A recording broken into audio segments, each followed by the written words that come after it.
오십시오. 아, 예, 반갑습니다. 진짜 모시기 어렵습니다. 아, 저도 이렇게 나오고 싶었는데 네. 변호사님 뵈니까 너무 좋고요. 네. 어제 재판 문제 말씀하셨는데 어떤 분이 끝나고 저한테 이게 당신은 불사조다. 그래서 맞아요. 불사조 이성윤이 되겠다 이런 각오로 나왔습니다. 아니 저는 사실은 중간에 이러시다가 그냥 또 그냥 나 너무 귀찮고 솔직히 짜증나고 신경질 나는데 그만둡시다. 그만둬야지 이렇게 마음 먹으실까봐 사실 좀 예. 걱정했는데 예. 끝까지 하시겠어요? 예, 불사조로 살겠습니다. 진짜로? 아, 좋습니다. 우리 좀 처음 시작은 부드럽게 해보죠. 예. 지금 여기 앞에 책이 놓여 있어요. 꽃은 무죄다라고 하는 제목으로 예. 제가 사실 이 책을 다 읽었습니다. 아, 그렇습니까? 이 감사합니다. 야생화, 뭐 들꽃 이런 예. 것들 그리고 이름도 되게 여러 가지 정말 재미있기도 하고 좀 민망하기도 하는 얘기도 들어있는 꽃들이 있어서 예. 제가 다 그 꽃 하나하나에 얽힌 이야기들도 보면서 예. 꽃게라고 하는 본인을 그게 또 꽃을 생각하시면서 잘 찾나 해서 꽃게. 네, 그러니까요. 이게 아니고 네. 꽃게. 네, 처음에는 주중에는 열심히 일하고 주말에는 어르신들 영감리들 모시고 골프 치러 다니시고 이러시다가 사모님이 우울증 걸리시고 예. 대우각성하고 내가 이렇게 살면 안 된다 해가지고 이 꽃에 예. 또 심취하시게 됐다 이런 예. 또 내용이 좀 들어있더라고요. 예. 예. 근데 어쨌든 중요한 거는 이 검사의 이 강한 이미지하고 솔직히 좀 안 맞는 예. 이미지였는데 제가 그 사진 같은 걸 보면서 한번 좀 보여주세요. 이렇게 펼쳐서 거기 예. 보면은요. 꽃 사진이 너무 예쁘고요. 우리나라에 이렇게 다 컬러로 되어 있어요. 그리고 이렇게 예쁜 꽃들이 정말 우리나라에 있구나. 그 꽃들을 이분이 잘 찾아내는구나. 예. 이걸 제가 깜짝 놀랐어요. 예. 그리고 꽃마다 본인이 또 예. 그 정치적으로 내지는 이 검사로서 중요한 예. 계기에서 벌어진 예. 에피소드를 연결을 시키셨던데 예. 그렇게 꽃이 좋으십니까? 왜 좋으신가? 아주 꽃을 보면 깊은 산중에 혼자 피어 있는 홀로 피어 있는 야생화를 보면 황홀하기까지 해요. 그 천의 무봉이 주는 아름다움이라는 게 마치 그 정말 꽃은 그 사람의 마음을 움직이는 힘이 있고요. 네. 펜이나 칼보다 강한 것 같습니다. 네. 그래서 많은 위안을 받고 있고 제가 이렇게 말씀하신 것처럼 유배당했다고 그러는데 법무연수원이 굉장히 넓어요. 진천. 예, 진천 법무연수원이 18만 평입니다. 와. 예, 넓다 보니까 제가 그 기숙사에서 생활하면서 2,000원짜리 그 구내식당 밥을 먹으면서 네. 틈나는 대로 이렇게 산책을 했는데 그러면서 이제 제가 눈수술을 3번이나 했어요. 3번 거치면서 이제 검사의 눈은 잃었지만 야생화의 눈으로 세상을 본다. 보게 됐고 틈틈이 모아뒀던 그 야생화 사진 네. 한 10년 동안, 15년 동안 10만 장 모아놨거든요. 예.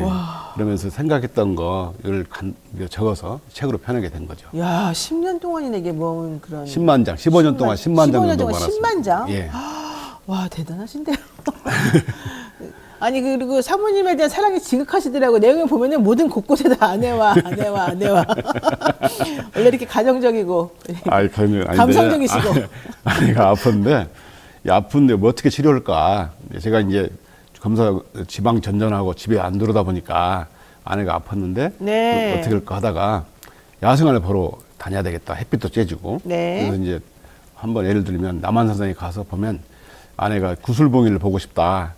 책에도 나옵니다만은. 네. 그러면 제가 꽃게라서 꽃을 잘 찾는 그렇죠. 강아지. 네, 꽃을 잘 찾는. 찾아가지고 꽃을 제가 먼저 찾습니다. 찾아가지고 여기 있다 그러면 와서 보고 아내가 이렇게 뒷셈 미소를 해가지고 정말 이쁜 아름다운 매수를 지으세요. 네. 그러면은 이게 회복도 되는 것 같고 나름 보람도 느꼈습니다. 그렇게 그 꽃을 먹게 된 거죠. 그냥 얘기를 듣는 와중에 그냥 미소가. 자, 그런데 이 책 벌써 5세 찍으셨다고 하던데 그 중에 한 그 내용이 저는 좀 사실 마음이 아팠는데요. 목포지청 근무하시는데 염전노예 사건이 그때 터져가지고 빨리 수사해야 된다라고 해서 열심히 이제 다니시던 와중에 팽목항 또 세월호 사건이 터져가지고 너무 힘드셨다, 마음이 아팠다 이제 이런 얘기를 하시면서 내가 왜 이런 식으로 하게 되었는지 여러분들이 좀 알아줬으면 좋겠다. 이 얘기를 쓰셨더라고요. 진짜. 그냥 이 이성리라는 사람은 편하게 법조인으로 놀고 먹을 수 있는 팔자는 아니구나. 맞습니다. 그 생각을 했어요. 예, 처음 때부터 제가 성수대교 수사에도 들어갔고. 그러니까요. 그 무렵 끝날 무렵에 다시 삼풍 사건이 터져가지고. 삼풍백화점. 또 거기에 들어갔고요. 또 세월호 수사까지도 하게 됐는데 이게 이제 남들은 이렇게 고통스러운 생활을 겪었다고 그러지만 저는 거기에서 이제 많은 과실범의 공동정범 법리도 많이 발전시켰고, 세월호 때는 과실범과 고의범의 공동정범까지도 제가 그 기소를 해서 대법원의 판결까지 받았습니다. 그래서 이게 네. 의미 없는 일은 아니다.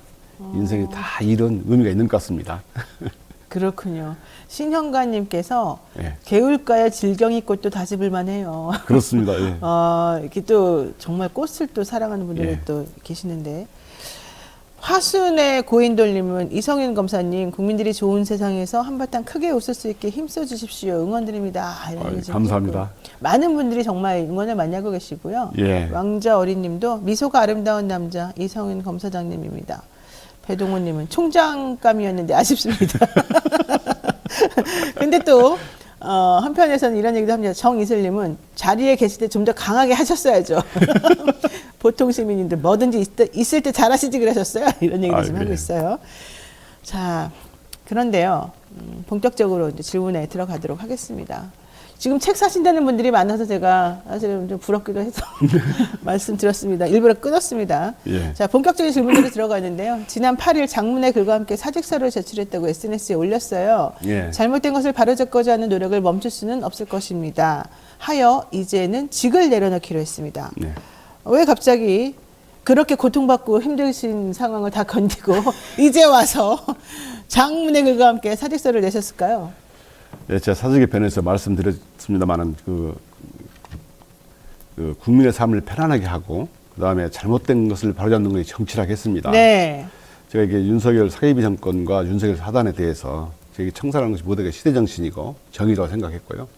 무엇보다도 자기 아내를 수사하라고 국민들이 통과시켜준 법을 거부하는 걸 보고 이건 제가 그 사직의 변에서 뻔뻔하다고 표현했습니다. 네. 이건 진짜 아니다 생각했고요.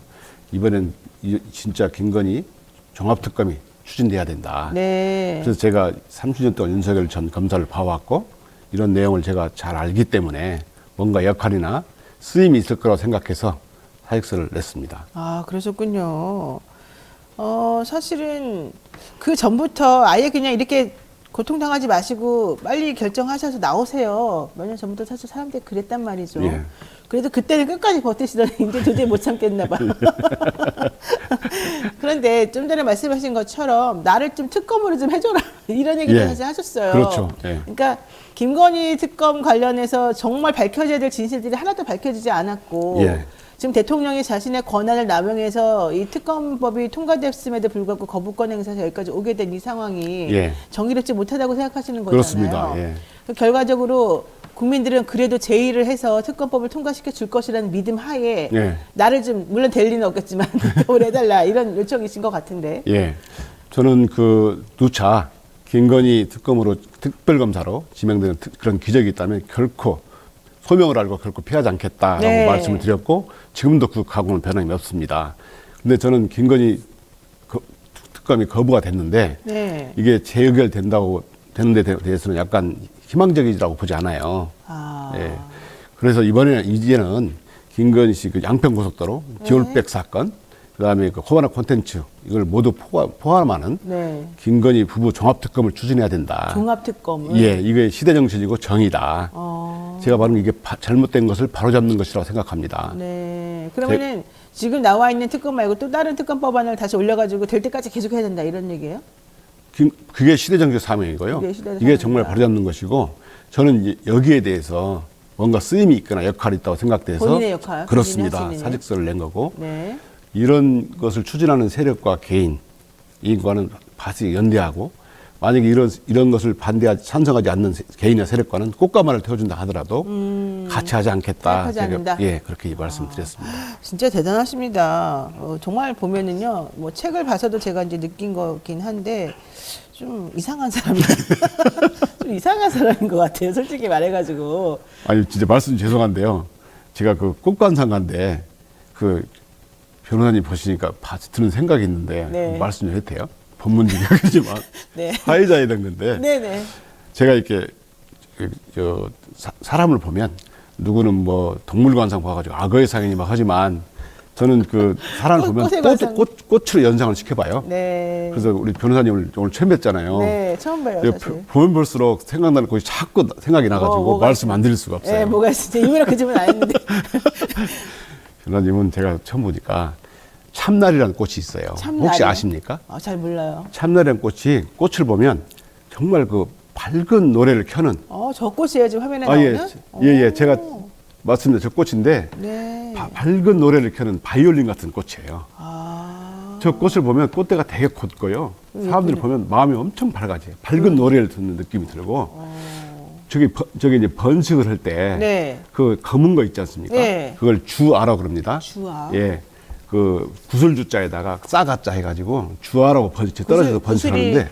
뭐 발아한다 이런 거. 그렇죠. 떨어져서 그게 번식을 합니다. 네. 근데 저게 보면 진주처럼 보여요. 생명력이 넘칩니다. 네. 그래서 변호사님 보고 느낀 게 참 꽃처럼 밝음을 주시면서도 그 생명력이 넘치는 그 진주 같은 분이다. 제가 들어본 칭찬 중에 제일 멋진 칭찬. 정말 그런 느낌이 확 듭니다. 너무 감사합니다. 제가 꽃관상으로 사람들 많이 말씀해 드리거든요. 네. 그러니 그게 확 제가 머릿속에 들어서 본론 중인데도 꼭 말씀드려야 되겠습니다. 네, 참나리 우리 잼마님이 참나리 제일 예쁜 꽃입니다. 이렇게 말씀해 주셨는데 너무 감사드립니다. 자, 어쨌든 지금 현재 우리 그 이상윤 검사장님 김건희 종합특검 해야 된다. 네. 그리고 대통령 뭐 현재 지금 나와 있는 이 특검법 관련해서는 제2에서 국민의힘이 20명 이상 반란표 던질 가능성이 별로 없어 보인다. 솔직한 심정 말씀을 해주셨는데 그러다 보니까 제가 드는 의문이 그렇게 사실은 좀 어둡다 전망이. 현재에는 우리가 뭔가 좀 바뀌기 전에 가장 어두운 시기가 이제 있지 않습니까? 바로 그 타임이라고 저는 생각하는데 어쨌든 그걸 알면서도 안 될 걸 알면서도 이렇게 딱 던지고 나오시면 가족들이 싫어했을 것 같아요. 저희 지인들이나 친구들은 많이 응원 격려를 보내주는데 가족은 아무래도 걱정이 많죠. 그러니까 옆에서 그냥 아유 열심히 하세요. 내가 응원할게 이런 말은 사실은 조금 한 단계 떨어져서 하는 사람들이 응원하는 것이고 진짜 가족이나 옆에 있는 분들은 하지 마세요 이러겠죠. 근데 그래도 용기를 내서 내가 꼭 해야 된다. 정의고 시대정신이라고 생각하기 때문에 저는 반드시 이걸 추진돼야 한다고 생각하고요. 네. 이게 역사적 소명이기도 합니다. 알겠습니다.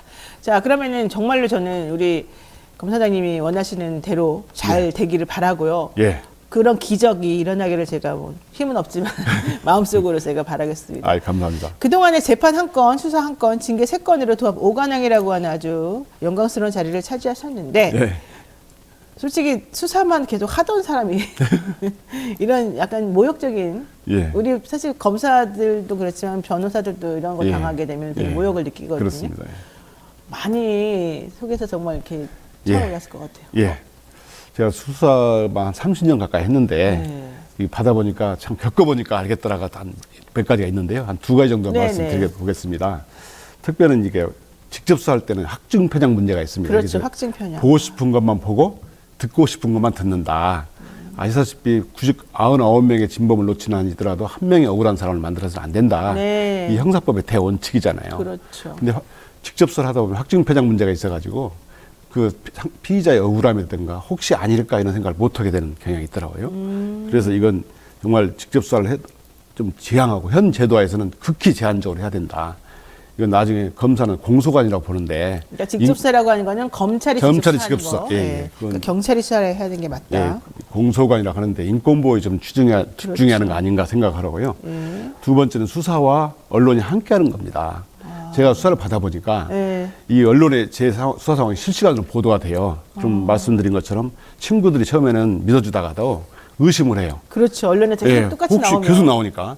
그러다가 이제 아내도 집에서도 가족들도 혹시 당신 뭐 있는 거 아니야? 의심하게 되면 이게 고립무원의 상황이 돼요. 그렇죠. 이 절망하게 됩니다. 그럼 저 같은 경우도 극단적인 생각을 하게 되거든요. 최근에 고 이성균 사건도 수사기관과 언론이 이렇게 될 경우에 언론에 정말 보도되지 말할 내밀한 상황까지 보도가 됨으로써 정말 그 이성균 배우가 이성균 씨, 이성균 배우가 정말 그런 절망적인 상황 또는 그 고립무원의 상황에 빠진 게 아닌가. 최근에 또 야당 대표 이재명 대표에 대한 것도 보면 수사가 이 정권 출범에 계속되고 압수수색되고 기소되고 계속되고 돼 보면 이런 언론이 또 따라서 보도가 되면 악마가 되는 겁니다. 그렇죠. 이 악마가 되면 그걸 믿는 신념으로 삼는 개인이 생길 수가 있고요. 이러면서 이런 암살, 살인 미수 사건 생길 수 있을 거라 생각되거든요. 네. 그래서 이런 수사와 언론이 같이 가는 문제는 반드시 개선돼야 할 수사기관의 악습이다 이렇게 생각을 하게 됩니다. 그러니까요. 지금 말씀하신 뭐 피해 사실 구표 뭐 어제 오늘의 일은 아닌데 예. 마치 관례적으로 인정되는 듯이 하면서 묘하게 교묘하게 언론하고 예. 연합해가지고 정말로 사실을 왜곡하는 방향으로 프레임이 한번 짜여지기 시작하면 예.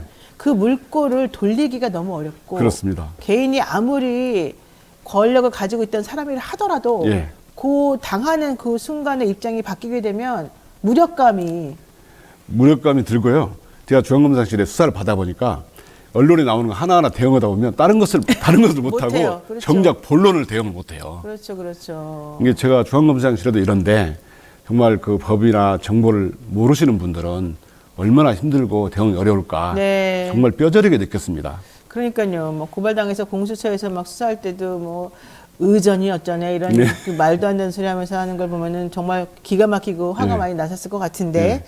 저는 제일 이해가 안 갔던 게 두 가지인데 하나가 이제 김학의 불법 출국 금지 수사 방해 사건. 예. 우리 그 당시에 김학의 법무부 차관의 행동에 대해서 그 피해자도 계속 울부짖었지만 그 너무나 그때 영웅적인 아주 예. 정말로 잘한 거였다고 저는 제가 예. 아는 한도에서. 근데 그게 어느 날 갑자기 너무 이상한 행동이 돼버리고 예.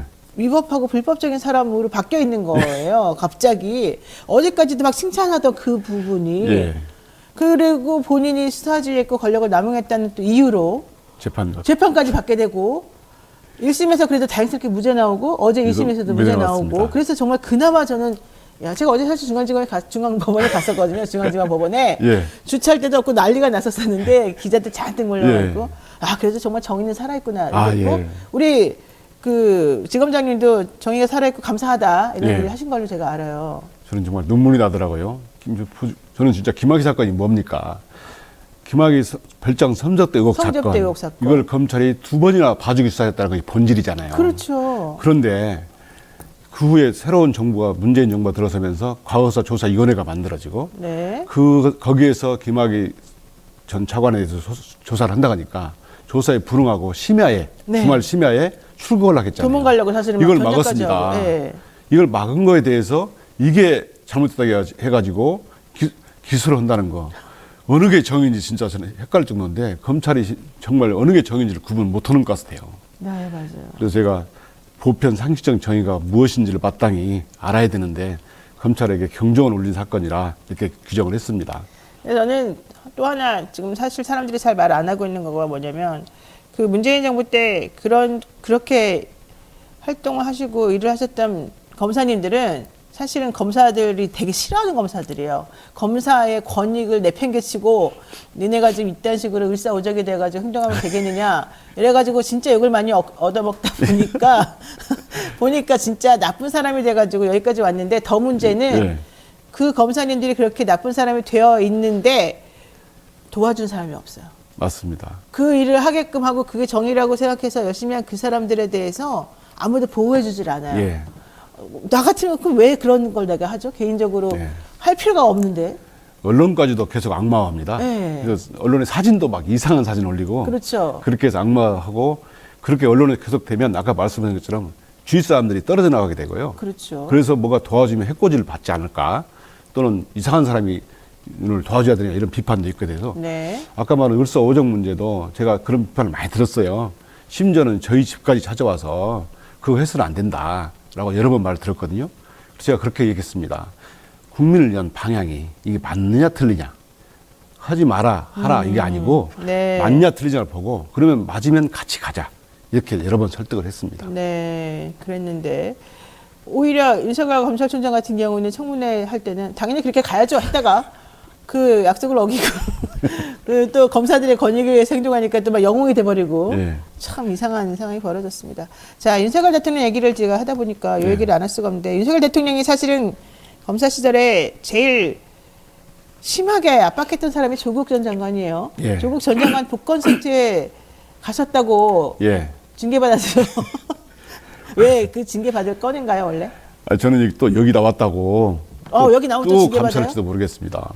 어머나. 예, 다른 방송 많이 나가셨잖아요. 뭐 우리만 나온 것처럼. 이게 어떤 제가 조국 장관님을 조국 장관이 처음이자 마지막으로 장관을 하신 게 법무부 장관이고요.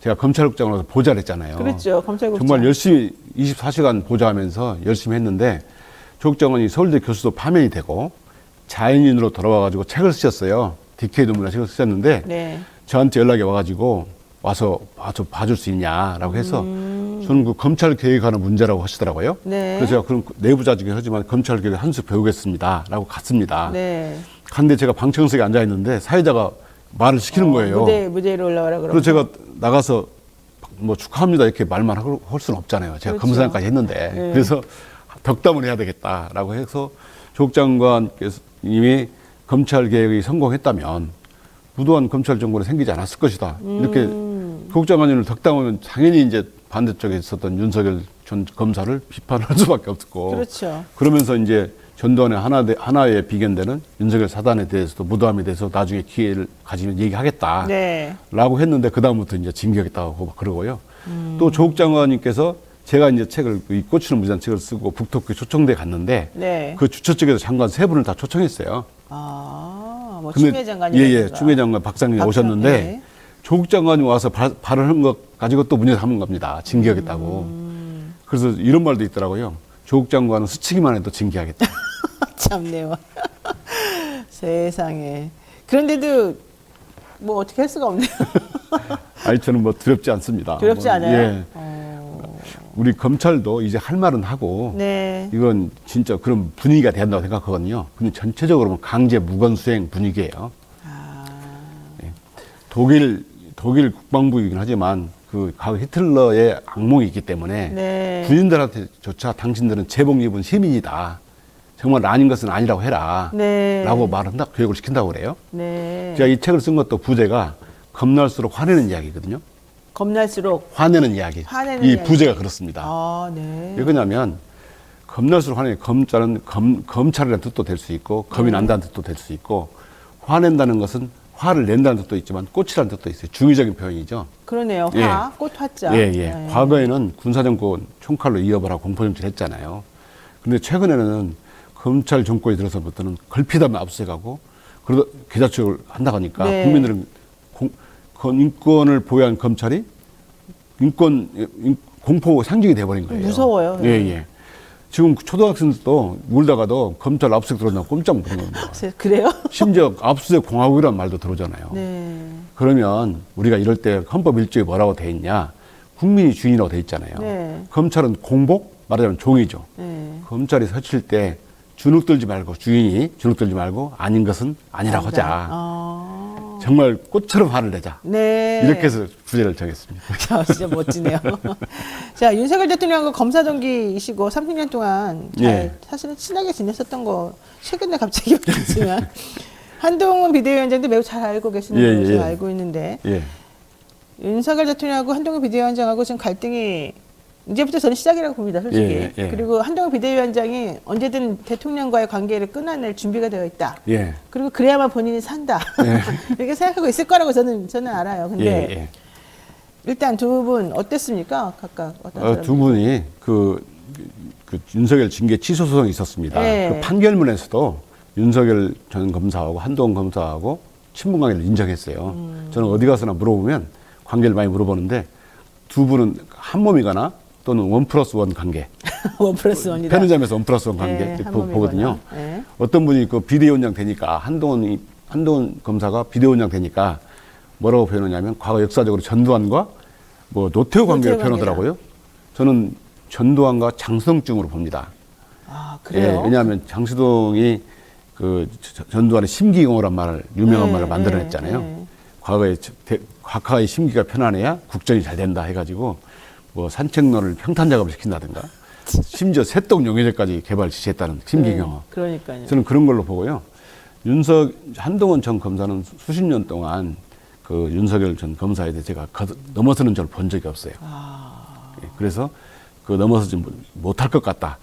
그렇지만 저는 이 한동훈과 윤석열 관계는 어떤 이념이라든가 가치로 뭉친 것은 아니기 때문에 이해관계로 그렇기 거죠? 때문에 예. 언제든지 변할 수 있다. 이런 가능성은 제가 말씀을 많이 드립니다. 그러니까 요즘에 이제 한동훈 비대위원장이 정치에 발을 들여놓으니, 예. 야, 이게 꿀맛이네. 이게 인기네. 예. 내가 좀 나의 앞으로 미래가 이렇게 나아가야 될 것 같으네. 이게 딱 느껴지니까. 그래서 좀 행동이 달라지고 있다 이건데요, 솔직히. 예. 임종석 그 전 대통령 비서실장이 이랬어요. 한동훈 위원장은 상당히 교활하고 똑똑하다. 예. 그러던가요, 진짜로? 뭐 제가 보기에는 약간 똑똑한 측면은 있죠. 왜냐하면 검사 정도 될 정도면 대부분 다 똑똑하고 그러잖아요. 그렇죠. 다 합격 정도 똑똑하죠. 되면 예, 공부 다 똑똑하죠. 잘하신 분들이고. 그러나 이게 정말 제일 중요한 게 뭐냐. 정치인의 기본 덕목은 저는 공감 능력 또는 역지사지하는 이런 소통 능력이라고 보거든요. 민주주의의 기본 소양이라고 봅니다. 네. 그런 것은 제가 좀 부족한 것 같아요. 한동훈 검사를 볼 때 소통 능력이라든가 역지사지 능력은 참으로 부족하다. 네. 이렇게 생각합니다. 제가 좀 전에 혹시 이제 말을 좀 잘 못 알아들으셨을까 그냥 정확하게 말씀을 다시 정확히 드리면 임종석 전 비서실장은 한동훈 비대위원장에 대해서 굉장히 똑똑하다. 교묘한 말장난을 잘해서 좀 위험하다. 이렇게 말씀을 하셨습니다. 자, 그런데 결과론적으로는 이해관계가 각자의 이해관계가 그동안은 맞았기 때문에 같은 예. 길을 왔지만 이제는 좀 달라질 수 있어서 앞으로는 예. 이번에 갈등 문제도 좀 봉합하는 것 같지만 사실은 봉합이 된 게 아닐 것이고 예. 앞으로는 차별화를 시도해서 달라질 수 있을 것이다 이렇게 보는 거잖아요.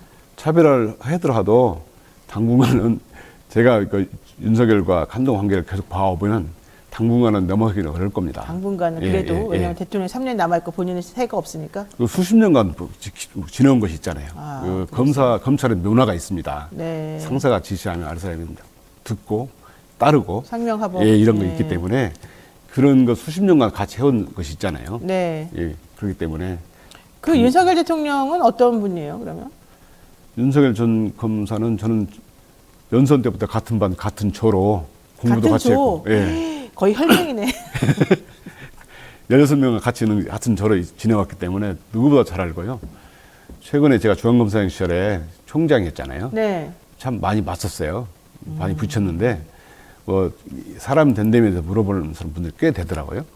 그래서 저는 그렇습니다. 그분이 뭐 말본세에 문제가 있다든가 뭐 폭탄주를 많이 마신다든가 화를 많이 낸다든가 이런 것은 기본적인 사람들이 다 알고 있는 것 같고 이제는 저는 그분이 저한테 이제 공무를 집행하는 중앙검사장한테 전화해가지고 네가 눈가에 뵈는 게 없냐 막말을 했다는 사람이에요. 네. 그리고 제가 아까 한동훈 검사한테도 얘기했지만 기본적으로 이분은 더 역지사지 능력이 부족한 것 같습니다. 자기만 생각하고 그런 측면이 강하고 또 약간 뒤에서 약간 뭔가를 만들어내는 아, 그런 그런 걸 약간 잘해요? 측면도 좀 있는 것 같고 그렇습니다. 무엇보다도 저에 대해서 친문검사 하는데요.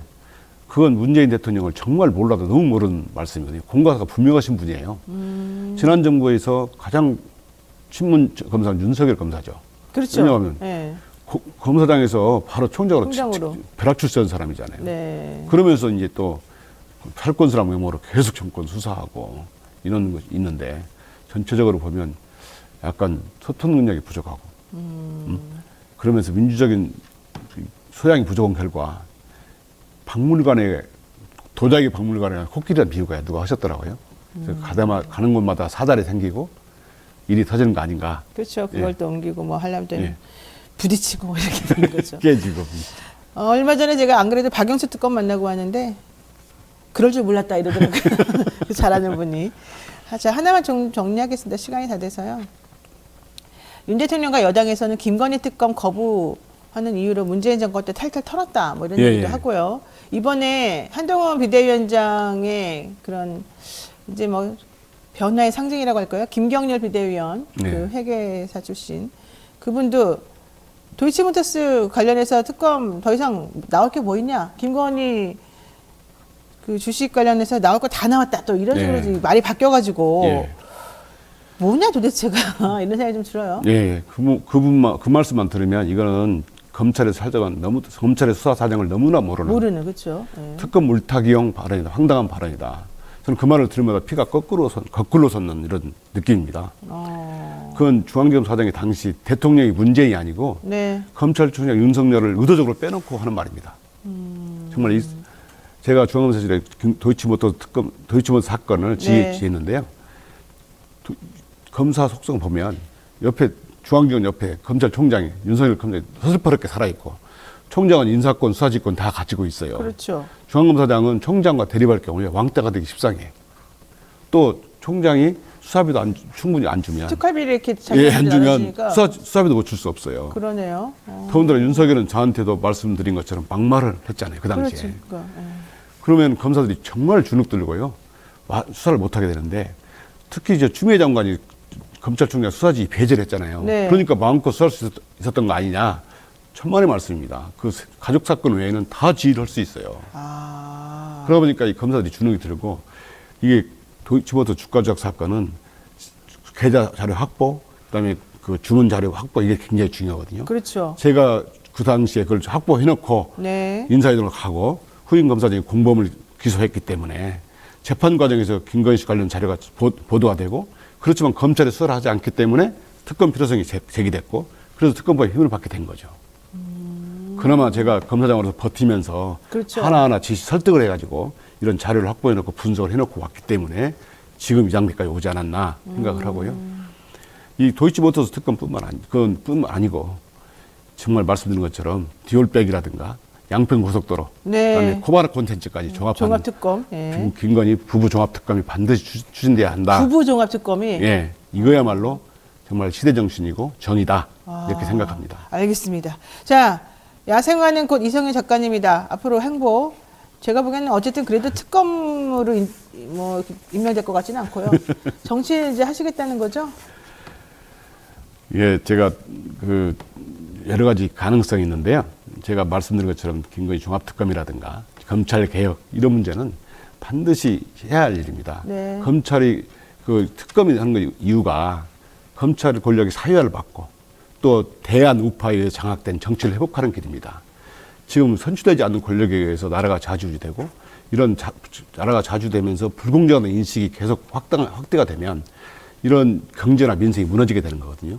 저는 이게 반드시 시대 정신이라는 이유입니다. 네. 그래서 제가 가능성 이것이 목표고 나머지는 다 수단이다. 뭐든지 가능성을 열어놓고 제가 이런 것에 매진하겠다 이런 각오를 말씀드리고 있습니다. 네, 알겠습니다. 네, 이 마음이 또 잘 이루어지고 정말 정의가 제대로 살아나기를 바라는 마음으로 오늘 이야기 나누었습니다. 고맙습니다. 감사합니다. 어서 오십시오. 안녕하십니까? 지금 그 정의당의 비대위원 대변인, 예, 대변인으로 활동하시면서 많이 힘드셨는데 이거 잠깐만 여쭤볼게요. 네, 이은주 의원 네.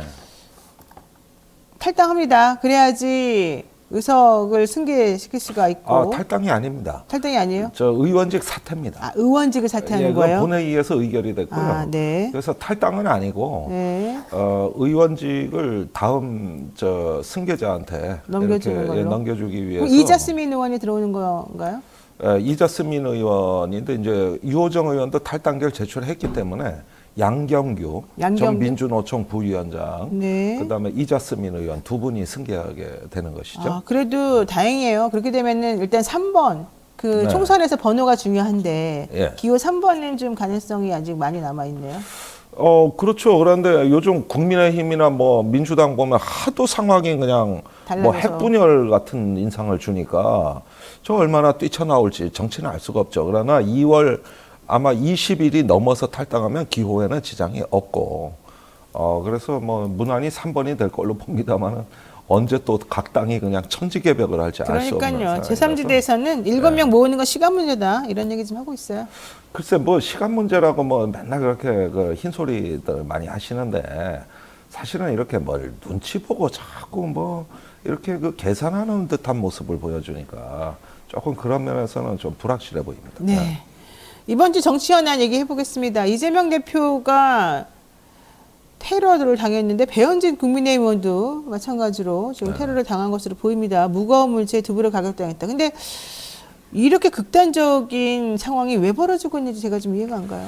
글쎄 두 사건에서 아직 공통점을 도출한다는 건 성급해 보이지만 이번에 배현진 의원의 그 피습 사건을 보면은 강남이다. 그다음에 중학생이다. 그러니까 미성년자가. 예, 이런 어떤 상황들 보면은 저는 이거 조심스러운 가설인데 이건 뭐 미국에선 연구가 많이 된 거지만은 주범이 어떤 외로움을 강요하는 시스템 아닌가.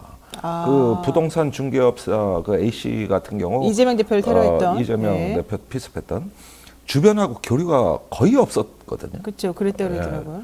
공인중개사 하면서 그 모임에도 안 나갔고 굉장히 외로운 어떤 상황이고 경제적 공공이 있어요. 근데 요즘 모든 통계가 10대, 20대가 가장 외롭다는 거거든요. 그렇대요. 네.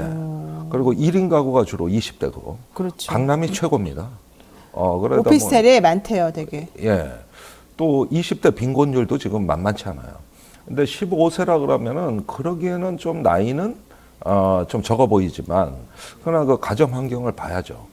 그래서 최근에 어떤 외로운 늑대형 범죄라는 게 우리가 급격히 1인 가구가 확산이 되면서 고립되거나 주위에 도움을 청할 수 없는 개인이 네. 어떤 이데올로기에 빠지는 거예요.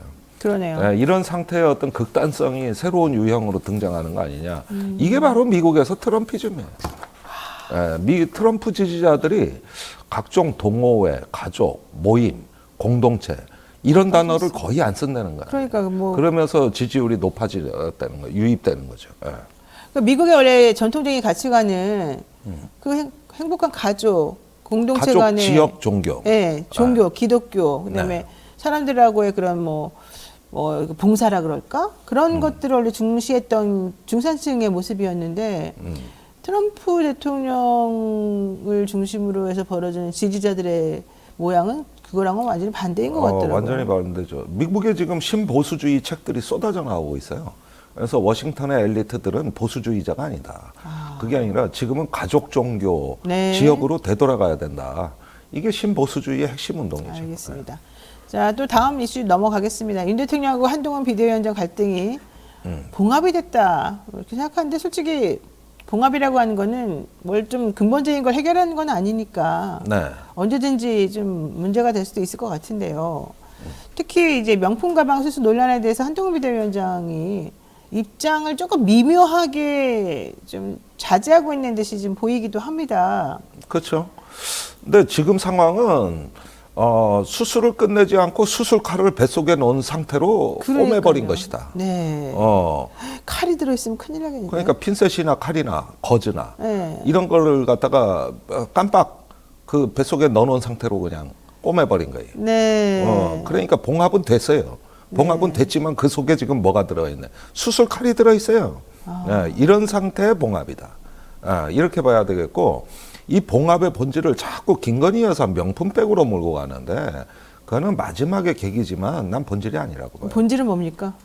그거 영화 보셨나? 달콤한 인생이라고? 거기에 배우 김영철이 이병헌한테 마지막 대사가 뭐예요? 넌 나에게 모욕감을 줬어. 그러니까 이게 사건의 본질이라고. 그러니까 대통령 입장에서 한동훈 비대위원장이 본인에게 모욕감을 주었다. 넌 나에게 모욕감을 줬어. 왜 줬냐? 네. 자, 한동훈 비대위원장이 어떤 대선 적합토 여론조사에서 이재명 후보를 따라잡았어요. 따라잡았대요. 정말. 따라잡았고. 1등도 했대요. 1등도. 그리고 그 비대위원장 되고 시도당을 순회하는데 온 인산이네. 이건 뭐 한동훈 반이요. 그러니까요. 사진 찍고. 거기에다가 진짜 정치를 하네. 그런데 윤 대통령의 존재감을 위협하고 한동훈이 떠버리는 이런 형태 자체가 문제의 본질이었다. 처음에 여기 한동훈 비대위원장을 보낸 것은 원래 원희룡이나 다른 비대위원장 후보가 있었는데 굳이 법기술자를 보낸 이유는 이 특검 문제 잘 처리하고 한시적으로 해놓으면 나중에 내각으로 다시 돌아와라. 그거 가서 야구에서 보면은 이렇게 그 중간 개투라고 있어요. 네, 중간 개투. 마무리도 아니요. 마무리 투수가 아니라 중간 개투. 네. 그거 하라고 보내놨더니 뭐야 지지율이 20% 거기에다가 근데 그 사이에 저기 그 윤석열 대통령이 오히려 작아지네. 그러네. 이러니까 오라 이런 이게 뭐야? 지금 저기 이게 이제 주인과 대리 모델이라고 정치학에서 얘기하는 건데. 주인과 대리 모델이요? 네. 그러니까 그 저기 주인의 대리인 에이전트가 나중에 주인 행세를 해버리는 거죠. 네, 진짜 저기 의뢰인은 따로 있는데 변호사가 이제 좌지우지하는 상황이 되는 거예요. 변호사 입장에서 기분 나쁜데요. 세익스피어 비극 헨리 8세에 보면은 변호사들 다 죽여라 이런 장면이 나와요. 그래요? 예, 그게 왜 그러냐면은 이혼 소송에서 처음에 남편 부인은 온데간데 없고 양쪽 변호사들끼리 이제 그거는 좀 그런 게 있어요. 이렇게 되는 거죠. 그러니까 이게 주인 대리인이 바뀐겨. 그래가지고요 이게 저기 보니까 정치를 하라고 보낸 게 아니야.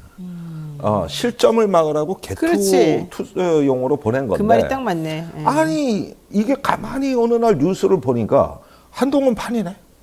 그렇게 되면 이 권위주의 위계 질서에선 가장 위험한 일이 일어나는 것이거든요. 네. 거기에다가 이제 명품백이 트리거 역할을 한 것이죠. 그래서 이걸 전반적으로 보면 한동훈은 이해를 못했죠, 비대위원장은. 그래가지고 저기 사퇴 거부를 해버리고 네. 했더니 넌 나에게 모욕감을 줬어. 나는 이게 마지막에서야 진심이 확인되네 이게. 드디어 나오는군요. 예. 소위 본심이 정말 하고 싶었단 말이 딱 나오는군요. 그렇습니다. 그러면은 저기 한동훈은 이제 이런 것에서 깊은 내상을 입은 거기 때문에 이거 복잡해진 거예요. 그러다니까 저 서천 화재 현장이니까 서둘러 봉합하는 모양을 했는데 문제는 그 뱃속에 아직 수술용 칼이 있다는 거예요, 이게. 문제는 한동훈 비대위원장의 향후 이 이제 타이밍과 이런 여러 가지 종합적인 상황을 고려해서 행동을 할 텐데 어떻게 나올까요?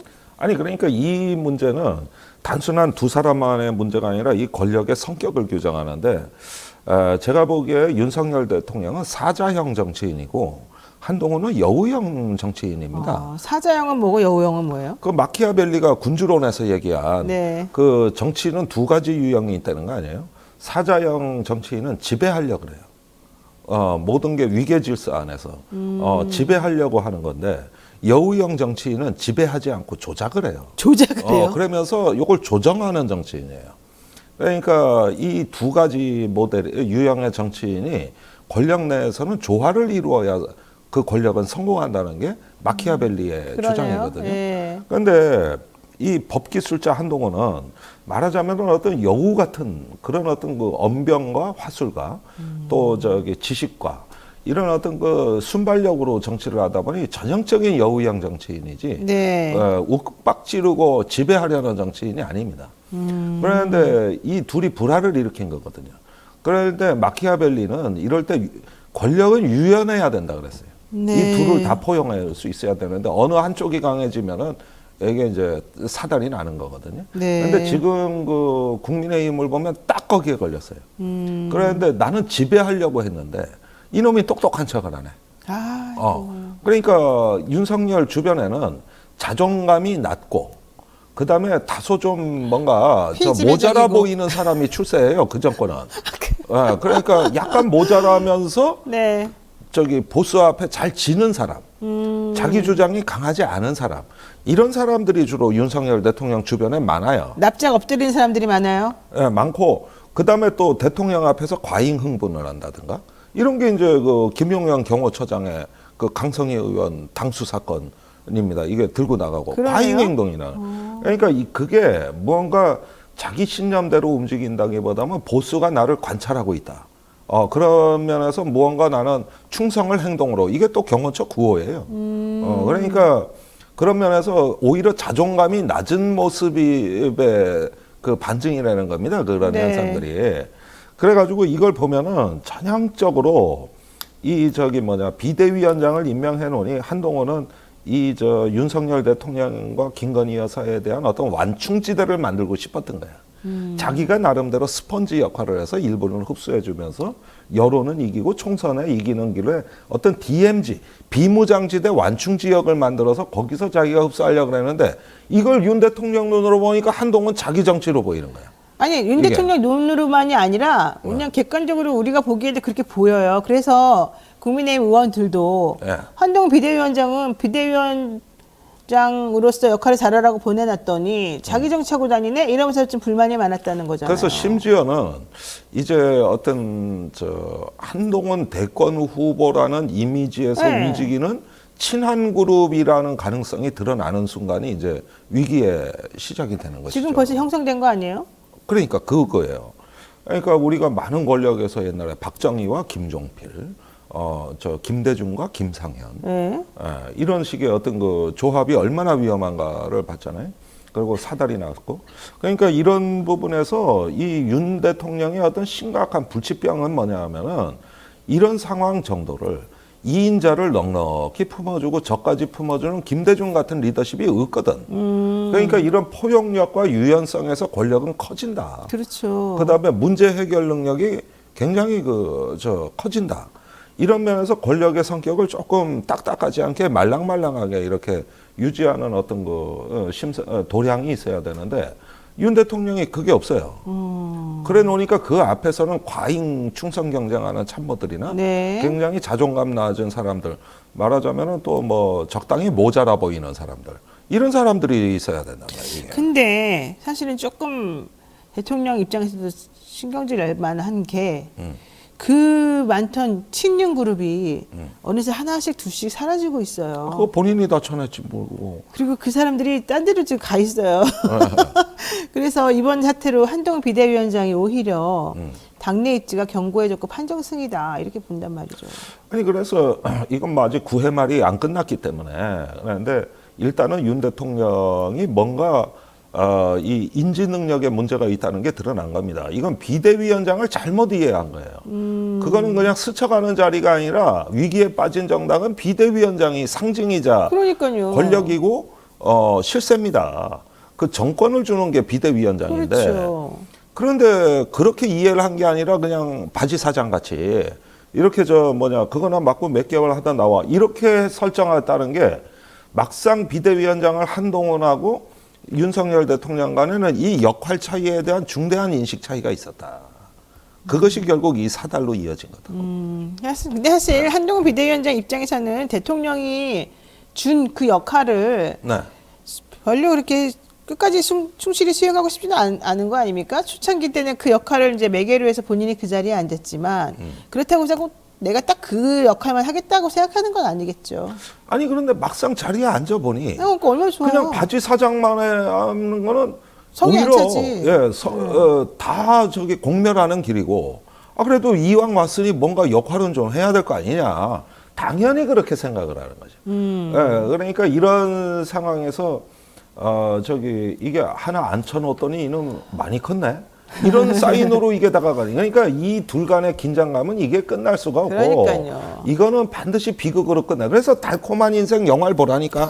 그 영화가 어떻게 끝나는가를 보라고. 알겠습니다. 제가 꼭 보겠습니다. 사실 안 봤는데. 그래요? 그거 네, 좋은 영화인데? 제가 볼게요. 네. 자, 선거제 관련 얘기 잠깐 할게요. 민주당이 어제 오전에 의원총회를 열고 이번 총선에 적용된 선거제 관련 막판 의견 수렴에 나섰는데 결론은 도출되지가 않았어요. 네. 총선 얼마 안 남았는데 빨리 결론을 내야지 당도 전략을 세울 텐데 정의당의 입장은 뭡니까? 아니 나는 연동형? 민주당이 의총에서 결론 낸다 소리를 언제부터 들었더라. 그러니까 작년 12월 같기도 하고 하여간 결론 낸다. 그다음에 이재명 대표가 이제 피스프에 당무 복귀할 때도 제 일성이 이제 민주대연합에 제한이 있을 거라고 예고편이 다 나간 상태에서 네. 막상 말씀이 없으시거든요.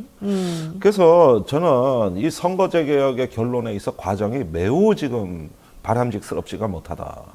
특히 자꾸 계산하는 듯한 모습을 보여주는 거 이거 선거에 전부 마이너스다. 근데 그게 민주당만 욕할 게 아니라 국민의힘이 우리 그냥 병리평으로 회귀한다 이러니까 거긴 일관되게 했죠. 그러니까 권역별 병리평으로 회귀한다 그러면 안 되죠. 원래 지난번에 국민의힘도 약속을 같이 한 거 아니야? 합의한 거 아니었어요? 아니 그런데 합의라고 말하면 안 되고 이게 제가 1월 초, 12월 말 1월 초에 민주당을 접촉했을 때 네. 준연동형 그 현행 선거법으로 총선 임하겠다는 아주 확언까지 들었어요. 저는 그것도 지도부로부터. 아니 그러니까.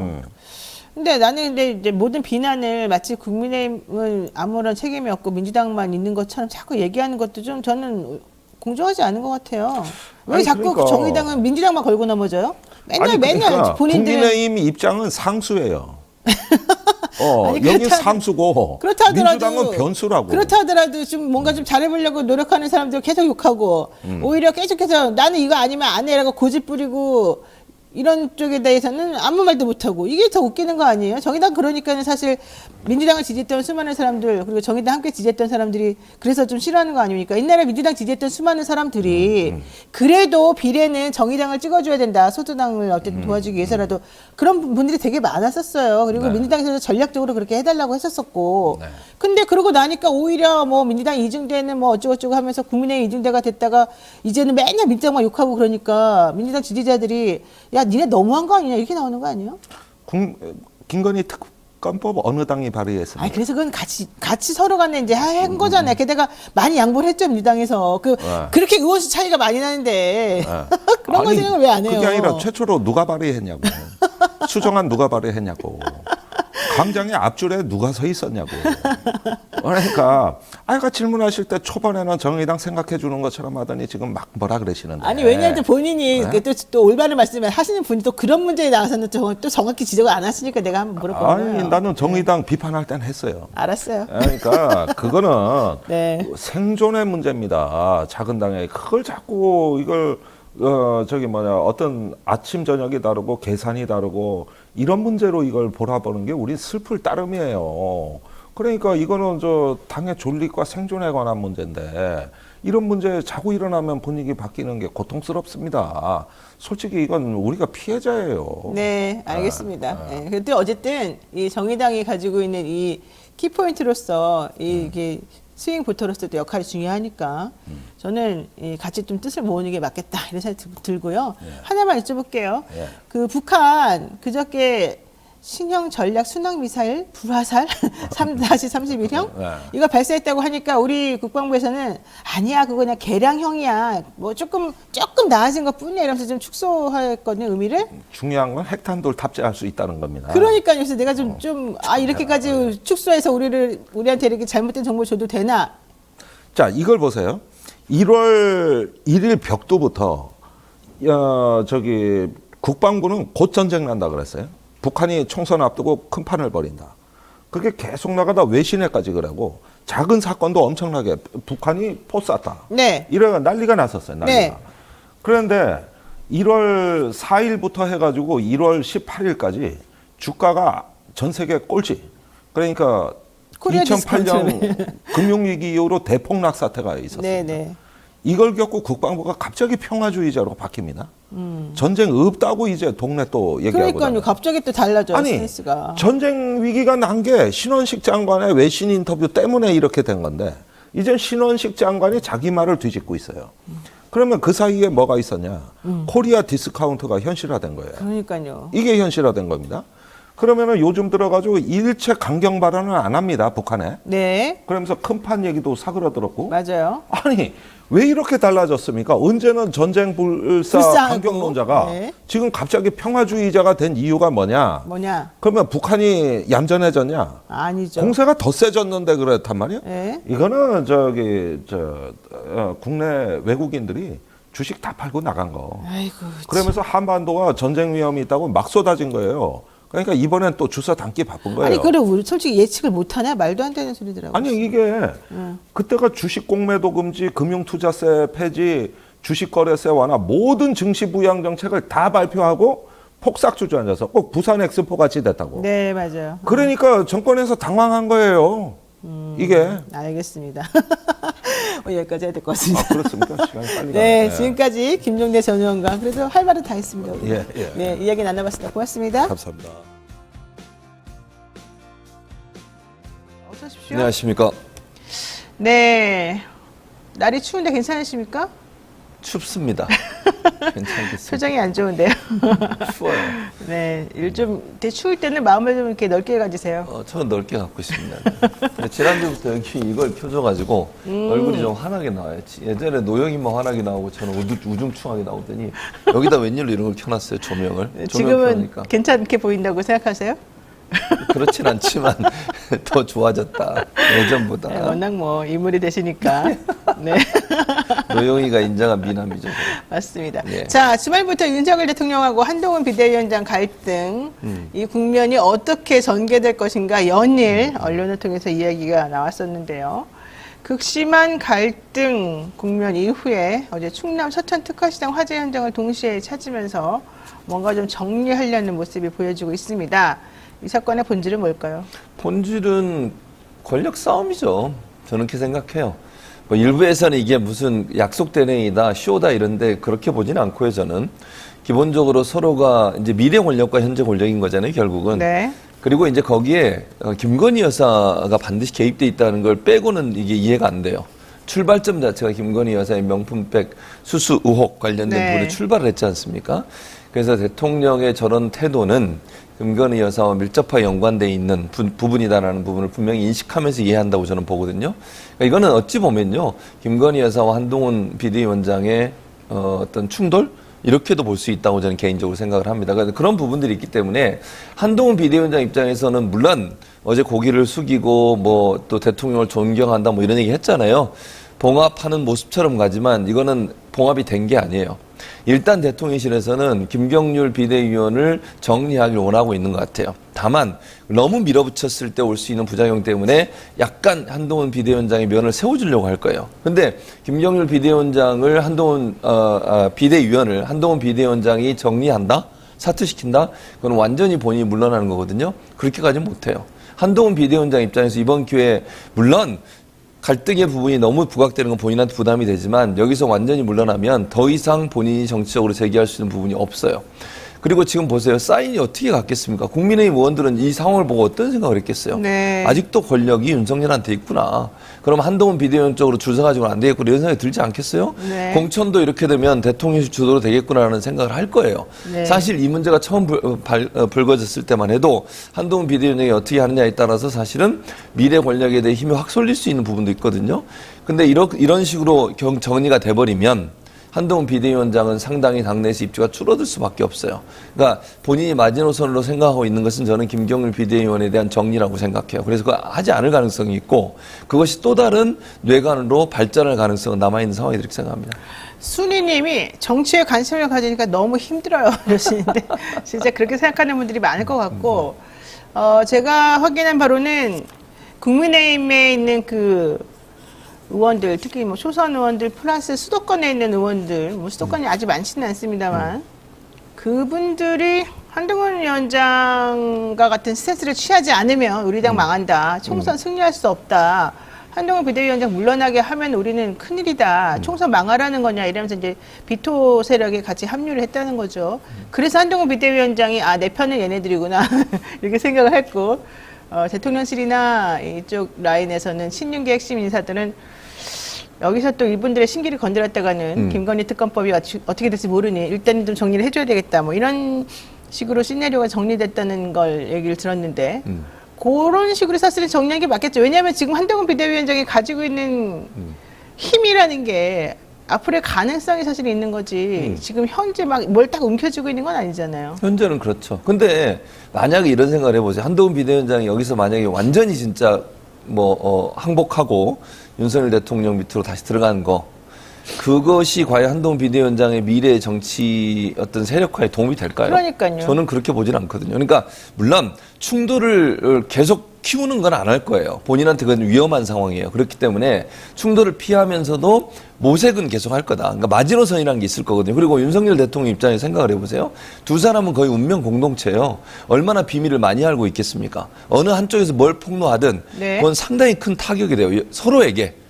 너무 잘 알잖아요, 서로를. 네. 또 비밀도 많을 거라고 저는 생각하거든요. 휴대전화도 아직 비밀번호 제공 안 했잖아요. 거기서 제공되면 어떤 일이 또 벌어지겠어요. 여러 가지 일들 때문에 네. 적당히 타협할 거예요. 그러나 명확한 건 윤석열 대통령 입장에서는 내가 주도권을 쥐고 있다는 걸 확실히 보여주려고 할 거예요. 뭐 열차에서 같이 올라왔는데 거기서 아무 얘기 안 나오고 민생 얘기만 했더니 민생 얘기만 했겠어요?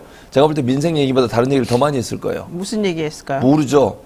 그러나 권력 서열을 명확하게 했을 거다. 저는 개인적으로 그렇게 생각이 들어요. 네. 그리고 한동훈 비대위원장이 거기서 일단 수긍했을 거예요. 그러나 그럼에도 불구하고 본인의 마지막 카드만을 많은 버리지 않을 거다. 그래서 그게 이제 저는 기준이 김경률 비대위원이라고 생각해요. 지금 맞아요. 대통령실에서는 김경률 비대위원을 정리하기 원하고 있거든요. 근데 밀어붙이지 않을 거예요. 면을 세우지 않으면서 너무 밀어붙이면 이거 좀 문제가 생기니까. 서로 약간 체면을 세워줘야 되는 그렇죠. 거죠. 근데 한동훈 비대위원이 거기까지는 안 할 가능성이 있다고 저는 생각이 들거든요. 그래서 그 부분이 이제 또 다른 충돌의 내관으로 남아있다는 거죠. 근데 또 대통령 성정상 그걸 언제까지 두고 볼 수 있을지. 그러니까 뭐 한 발 물러서야 될 때도 물러설 수밖에 없는 게 되겠죠. 그렇겠죠. 자, 대통령은 어쨌든 한 위원장과 갈등 후에 업무보고 형식으로 진행된 이 5번째 민생토론회를 갑자기 불참해버렸습니다. 감기 기운이 있다. 이게 아니 감기 기운데 그 화재 현장 잘 가셨잖아요. 감기 기운이고 이런데 어떻게 그걸 가셨대요? 잘 쉬어야지. 들어보세요. 왜 안 나가셨는지. 감기 기운으로 목이 잠겨 사람들에게 전염될 수도 있으니 사람들이 많이 모이는 자리에 그 참석하는 마스크도 안 것이 끼웠어. 적절치 시장 가면서 마스크를 끼워야 될까요? 사람들에게 피해 준다면서 왜 그러시는 거예요? 그래서 대통령이 국민을 사랑하는 마음이 있기 때문에 이러시겠죠. 마스크는 왜 안 끼웠냐고 그러니까. 내 말은 감기 기운 있으신 분이 감기가 요즘 워낙 오래 가잖아요. 오래 가요. 요즘 2주 가는데 감기 기운에서 민색토론에 안 갔다면서 시장은 가시고 시장 가시면 최소한 감기 기운 있으면 마스크는 끼우셔야 그러니까 되죠. 시장 상인들을 안 만난 거 아니에요? 그래서? 아니 그럼 그 앞에 한동훈 비대위원장이나 다른 사람들은 뭐예요? 그 사람들 그냥 걸려도 되는 거예요? 그러면 논리가 안 맞잖아요. 지금 앞뒤가. 제가 볼 땐 불편해서 안 간 거예요. 무슨 감기 기운이에요. 어떤 점이 불편해요? 아니 일단 참석하게 되면 모든 언론사 기자들 물어볼 거 아니에요. 대통령한테 한동훈 비대위원장이 어떻게 됐습니까? 이런 거 물어보겠죠. 그리고 뭐 모르겠어요. 그 전날 네. 언론 보도에 따르면 그 전날 수석들하고 관저에서 오랫동안 회의를 했대요. 밤에. 네. 회의만 했겠지? 물만 마시고. 네. 당연히 모르겠어요. 그렇겠죠. 그렇게 중대한 사안을 논의하는데. 어쨌든 그런 여러 가지 이유들이 있지 않을까 하는 생각입니다. 자, 민생토론회가 취소된 날에 원래 민생토론회 때 이제 준비되었던 여러 가지 있지 않겠습니까? 대통령 자리, 뭐 명패 이런 것들. 그러겠죠. 뭐 이제 정리하니까 그거를 기자 풀단에서 이제 찍었단 말이죠. 사진 찍었죠. 그러니까 그걸 이제 풀단에서 찍은 거 보니까 다 각 언론사마다 보내주고 네, 그걸 자료화면 삼아서 내보내서 기사로 보도하려는 거겠죠. 그러니까 대통령실에서 그거 보도하지 말아라. 왜냐? 대통령이 입장에서 행사하기 전까지의 상황은 니네가 찍어가지고 보도를 내보낼 만한 영역의 것이 아니다 이랬다는 겁니다. 무슨 말입니까 이게? 도대체? 처분이 없습니다. 아니 언론이 무슨 홍보 기관입니까? 그걸 찍어라 마라 왜 대통령실이 이라저라 하는 거예요? 네. 언론이라고 하는 것은 감추어져 있는 것, 밝히기 싫어하는 거, 보여주기 싫어하는 걸 보도하는 게 언론의 역할인 거예요. 아니 대통령실이 왜 언론사에서 보도한 내용을 이래라저래 얘기하는 이거 언론 탄압이에요. 네. 이거 하면 안 된다니까요. 언론의 자유와 언론의 표현의 자유를 보장해줘서 국민의 알 권리를 가지고 정치 권력이 잘못하는 부분들을 들춰내서 보도하는 게 언론의 역할이에요. 아니 대통령이 참석 안 해서 그거 자리 빼고 그다음에 명패 빼고 이런 거 하더라고요. 그거 찍는 게 왜 문제가 되는 거죠 대체? 아니 저희들이 보여주고 싶은 거 보여주는 거예요? 언론이 무슨 홍보기관이냐고요. 대통령실 홍보실이에요? 네. 홍보수석이냐고. 말이 안 되는 거예요, 이거는. 언론은 원래 저런 거 찍는 거예요. 저런 거 보도하는 거고, 현상을 보도하는 거고, 감추려고 하는 거 들춰내서 보도하고, 그게 언론의 역할인데 그 자체를 못하게 하려는 거잖아. 네. 권력기관이 이런 행동을 하면 됩니까, 대체?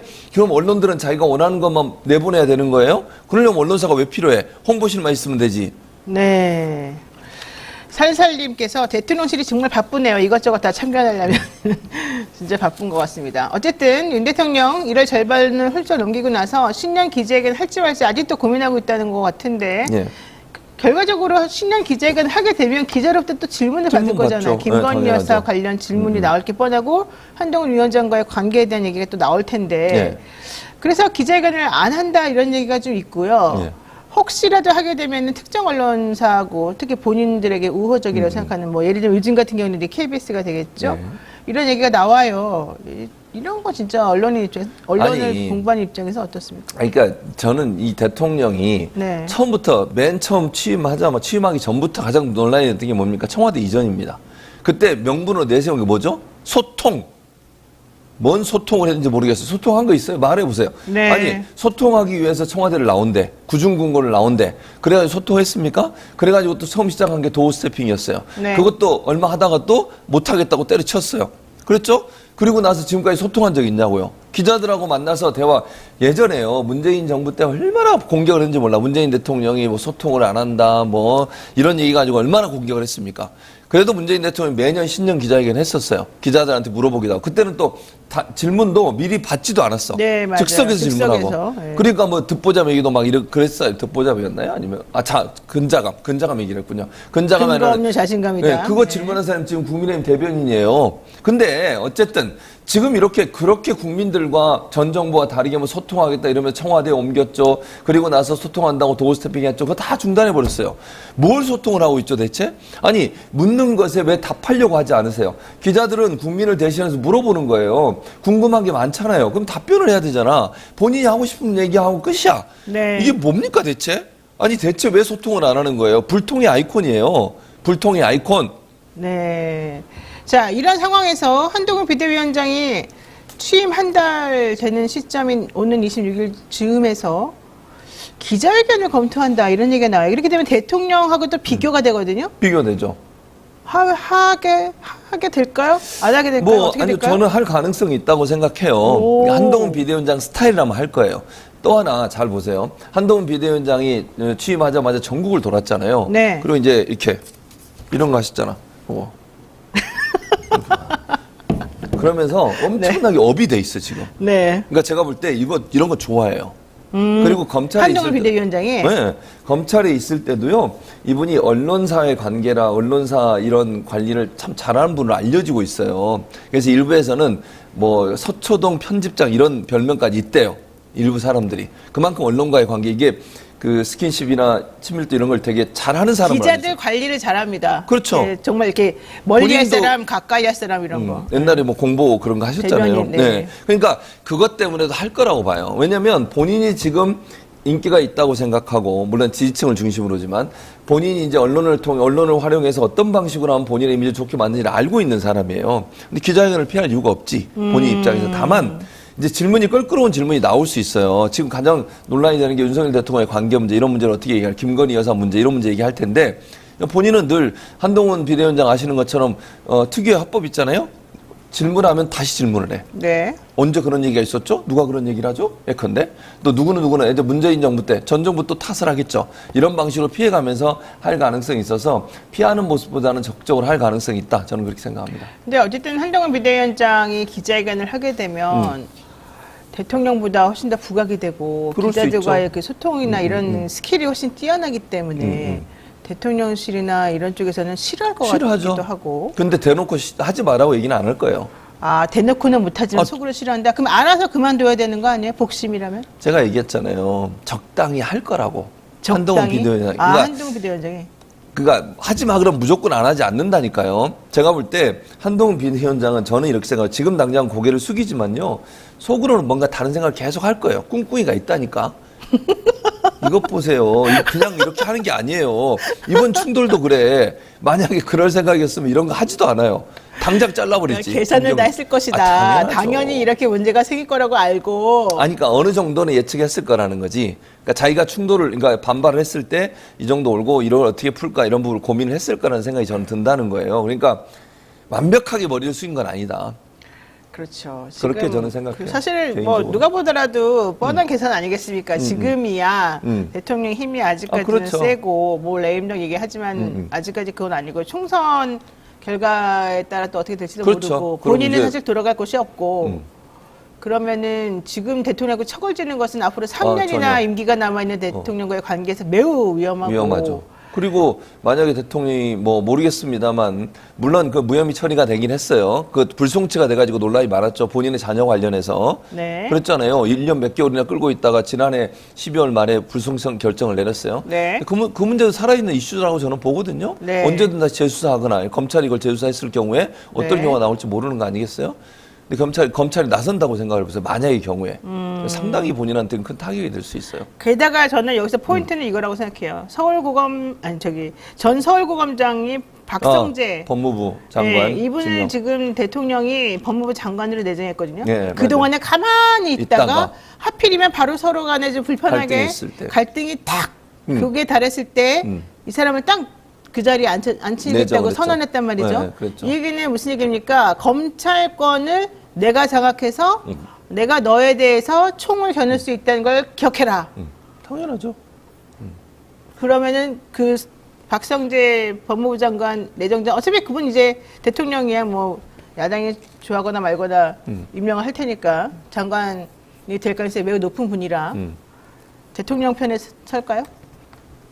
그렇게 너무 질문이 너무 일차원적인가? 그렇기도 하고 제가 그럽니다 이렇게 얘기하기가 좀 아직은 그렇잖아요. 여러분이 판단하세요, 시청자 여러분. 잘 아시잖아요. 그러니까 제가 얘기 안 해도. 요점은 김건희 여사 이 명품백 논란 관련해서 제대로 지금 정리가 안 돼서 그 부분 하나, 그다음에 김경일 비대위원이 마포울에 나가는 그렇죠. 것도 정리가 아직 안 된 거. 어제 근데 공천관리위원회 기준 보셨어요? 공천관리위원회에서 새로 규정을 만들었는데 네. 이 내용이 뭔지 한 지역구에서 3번 이상 떨어진 사람은 전략공천 지역구로 만든대. 근데 거기 지금 거기 전략공천 지역구예요. 그러니까 돼버렸어요. 네. 3번 이상 떨어졌을 그래서 한 그분이. 명 보낸다는 거잖아요. 그게 김경률이라는 그러니까요. 거잖아요. 그러면 한동훈 승이네. 그러니까 제 말이 그런 얘기예요. 그러니까 아직 끝난 게 아니라니까. 여러분 이게 어제 뭐 가서 그 뭐 허리 뭐냐 아니, 어깨 그러면 두드려지고 제 이게 말은 끝이 아니에요. 그러면 대통령이 좀 명구스럽지 않겠냐는 거죠. 명구스럽겠지? 그걸 견디겠냐고요. 화를 내겠지? 그럼 또 싸우겠지? 그러면 그럴 그렇게까지 표면화시키고 그러진 않겠죠. 아, 근데 김경률 비대위원은 한동훈 비대위원장 입장에서는 마지막까지 지켜야 되는 카드예요. 본인의 어떤 이미지, 그러니까 그렇죠. 한동훈 위원장 입장에서는 그렇죠. 그걸 보여줘야 되는 상황이에요. 근데 네, 이걸 상징적이죠. 밀리는 순간 이제 더 이상 물러설 데가 없어요.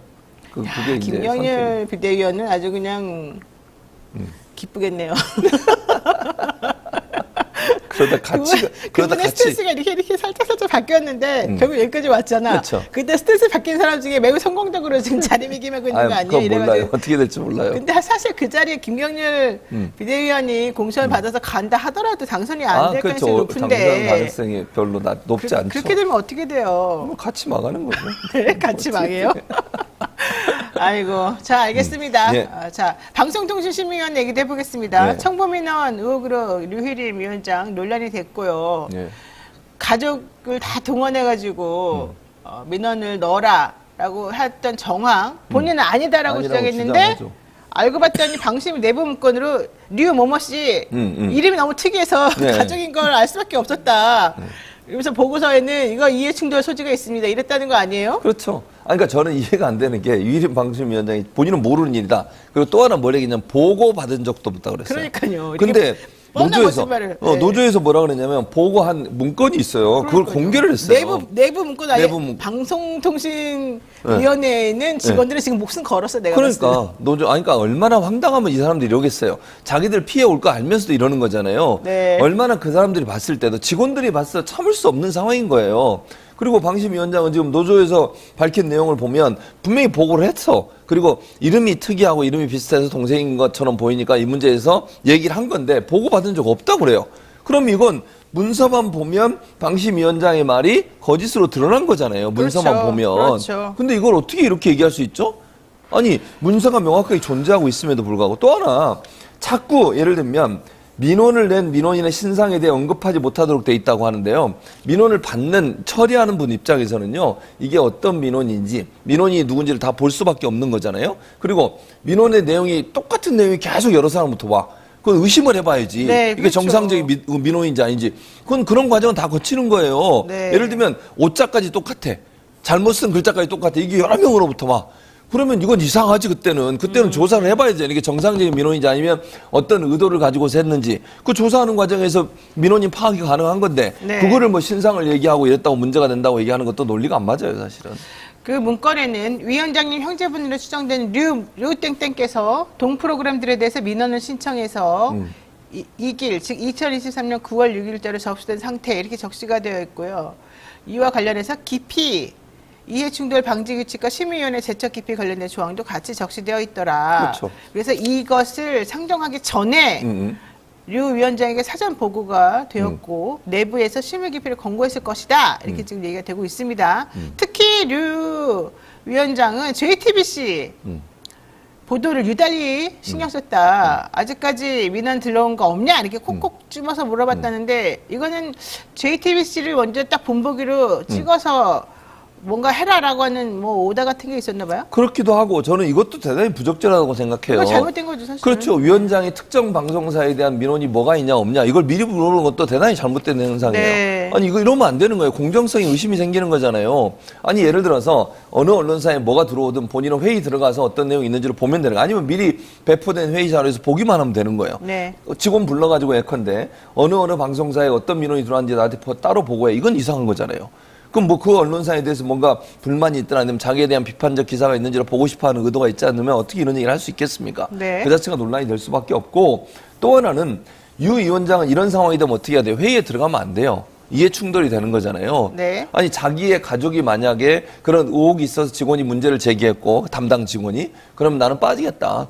또는 문제를 바로잡으려고 노력을 해야지 자기는 몰랐다고 대외적으로 밝히고 그냥 뭐 공문이 있음에도 문서가 있음에도 불구하고 그리고 본인이 들어가서 직접 그 문제에 대해서 심의를 한다? 그 자체가 대단히 이해충돌의 위험성이 존재하고 있는 것이죠. 네. 보세요.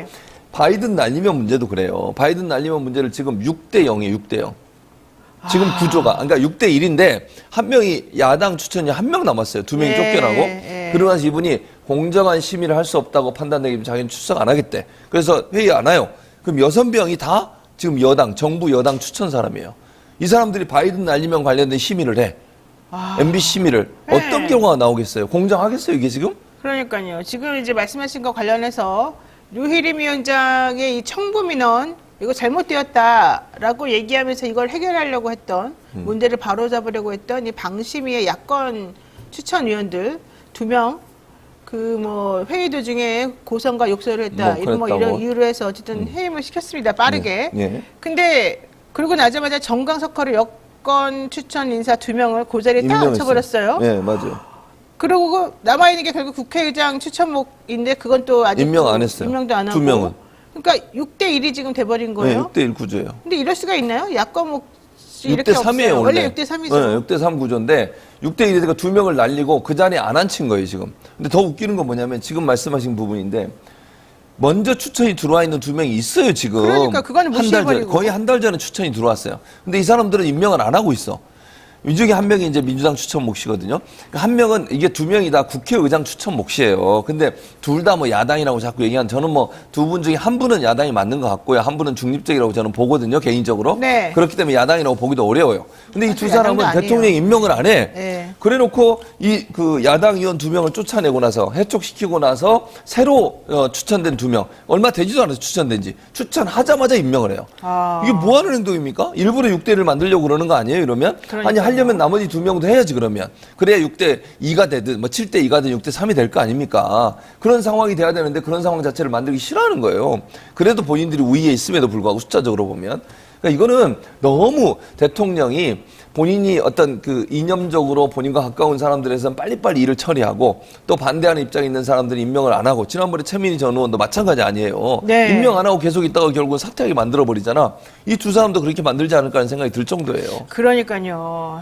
근데 방심이 방통이 뭐 이런 식으로 계속 운영이 돼도 되는 건지 나는 도대체 이해가 안 가는데. 어쨌든 방심위에서는 이런 상황에서 MBC 1심 패소를 계기로 해가지고 바이든 날리면 빨리 정리하고 나중에 그 2명을 임명하려고 하는 거 아닐까 그런 생각인 것 생각이 같아요. 듭니다. 근데 저는 이것도 대단히 위험하다고 생각해요. 자, 보세요. 법률가 입장에서. 노영희 변호사가 법률가잖아. 1심만 남았지. 이거 항소했어요, 항소 MBC가. 당연히 항소해야죠. 저 같아도 하죠. 그러면 결과가 어떻게 될지 모르잖아. 근데 지금 심의를 해서 징계를 내려. 그러면 그 손해를 보존받을 수 있어요? 다시 회복할 수 있어요? 원래 그래서 집행정지 같은 걸 신청을 같이 하는데 그걸 또 받아주냐 마느냐 또 판사 맘이니까 사법부도 사실은 뭐 어떻게 될지 모른다. 이런 그런데 만약에 징계해가지고 법정 제재했어요. 예컨대 방심에서. 근데 나중에 2심에서 MBC가 승소를 해. 그럼 어떡하냐고요. 어쩔 수 없죠. 진짜 이런 법을 바꿔!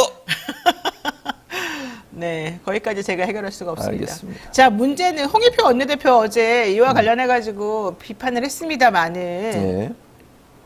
뭐 말로만 하는 게 무슨 의미가 있어요? 왜 이렇게 야당이 할 수 있는 게 없어요? 난 뭐가 그러니까- 왜 이렇게 가만히 내버려 두는지를 모르겠네. 그러니까 문제는 뭐냐면 지금 현재 이 그 구조적으로 보면 임명권, 해촉권을 지금 대통령이 갖고 있다라고 해석이 되기 때문에 법률적으로 보면 여기에 야당이 뭐 할 수 있는 일이 없어요. 예를 들면 그걸 막을 수 있는 방법이 없어요, 지금 법적으로. 네. 그러니까 비판을 할 수 있는데 법적으로 예를 들면 뭐 이걸 막을 수 있는 방법은 그냥 뭐 진짜 극단적으로 생각하면 대통령 탄핵밖에 없어요. 방법이 없어. 그렇잖아요. 아니 대통령이 해촉해버리고 대통령 임명해버리고 그러니까 임명권자는 대통령이 맞아요. 네. 방심위원들의 임명권자는 대통령이 맞는데 추천은 단대에서 하지만 네. 그러니까 방통위원도 추천은 야당에서 했지만 임명을 안 해버리는 거잖아요. 근데 그 임명권 자체를 뺏는 수밖에 방법이 없어. 다른 네. 방법이 없는 상황이라는 거죠. 아이고 참 답답합니다. 저는 방송통신위원회 사건만 보면 참 이해가 할 수도 없고 해결 방법이 이렇게 없는 거는 법을 고치든지 뭘 해야 될 것 같습니다. 근데 나중에 저는 정권 바뀌고 나 이 문제는 반드시 처벌해야 한다고 생각해요. 그러니까 맞습니다. 법을 어기고 했던 모든 행동들에 대해서 네. 이 부분은 근데 책임을 이게 받는 정권 순간이에요. 따라 이렇게 달라진다는 것, 처벌도 못한다는 것 자체가 웃긴 거 아닙니까? 웃기는 거죠. 자, 방송통신위원회가 지난번에 시한을 넘겨가지고 이 제허가 예. 심사를 못하면서 걱정하지 말아라, 음. 문제 없을 거다 이런 식으로 해서 이제 넘겼던 게 있었어요. 근데 MBC랑 KBS 뭐 이런 등등이었는데 그 방송국들에 대해서는 특별히 문제를 삼지 않았으나 예. 지역 MBC랑 민영방송, 뭐 지역방송 이런 곳에 대해는 제허가 청문을 실시해가지고 8개 방송사가 무더기를 청문 대상에 오르면서 아예 허가가 지금 취소될 가능성이 있다는 겁니다. 이거는 또 하나의 새로운 언론 탄압으로 봐야 됩니까? 그러니까 왜냐면 이게 지금 이유를 볼게요. 이유가 중요한데 이 방송사들이 가장 큰 이유 중에 하나는 경영적 문제예요. 네. 경영이 어려워졌다. 이게 이제 첫째 문제고 영업 손실이 많아서 적자가 누적됐다. 그렇죠. 그리고 이제 두 번째는 대주주 배당 문제. 요거는 이제 방송사마다 약간 차이가 있을 거라고 저는 봐요. 특히 이게 MBC보다는 제 생각에 이런 그 지역 MBC들? 아니 지역 MBC보다 UBC나 KBC 이런 민영 방송사들 민영 있잖아요. 방송사들. 이거는 단독으로 운영되는 언론사거든요. 이게 그 지역 MBC는 MBC 소속이에요. 그러니까 전체 서울 MBC가 지역 MBC의 주식이 50% 이상을 다 갖고 있기 때문에 네. 이건 지역 MBC는 MBC 소속이지만 뭐 울산 방송, 광주 방송, 제주 방송, 청주 방송, 경인 방송 이런 데는 자체적으로 운영되는 방송사예요. 그러니까 대주주에 대한 문제가 있긴 해요. 이게 물론 어느 언론사가 있는지 제가 모르겠어요. 왜냐하면 그건 전체적으로 안 나와 있기 때문에. 근데 지금 이번에 그 기사에 보니까 영업 손실에 따른 적자 누적. 근데 이 문제 가지고 문제를 삼으면요, 지역 언론사는 다 걸려요. 그렇죠. 요즘 얼마나 요즘 경기가 적자 어렵습니까? 아닌 데가 어디 있어요? 없어요. 네. 심지어는 큰 대형 언론, MBC 지금 서울의 MBC, KBS, SBS도 적자예요. 그런 상황이기 때문에 지역에서는 광고가 없어요, 거의. 지역에서 어디서 광고가 나오겠습니까? 그러다 맞아요. 보니까 운영이 어려워요. 그러니까 MBC 같은 경우는 본사에서 많이 지원도 해주고 이래서 운영이 되는데 이런 이제 울산, 뭐 광주, 제주, 청주 이런 방송사들은 단독으로 운영이 되기 때문에 상당히 큰 어려움이 있어요. 근데 그걸 가지고 문제를 삼으면 모든 지역 언론사는 없어야 돼요. 근데 지역 언론사에 있어야 될 이유가 있어요. 지역의 토호 세력들 있잖아요. 그 사람들 누가 견제하고 감시할 거예요. 지역에서 문제 있는 거 아니 서울은 서울 중심으로 그러니까 전국 방송은 서울 중심으로 대체적으로 방송을 하잖아요. 네. 지역에 이슈들이 있을 때 그걸 적극적으로 발굴하려면 지역의 언론사들이 활동을 해야 돼요. 두 번째, 지역의 문화 발전 누가 견인할 겁니까? 아니 지역의 좋은 문화나 행사나 이런 거 언론사들이 자꾸 홍보해주고 그 방송에 만들고 이래야 네. 지역 발전이 이루어지잖아요.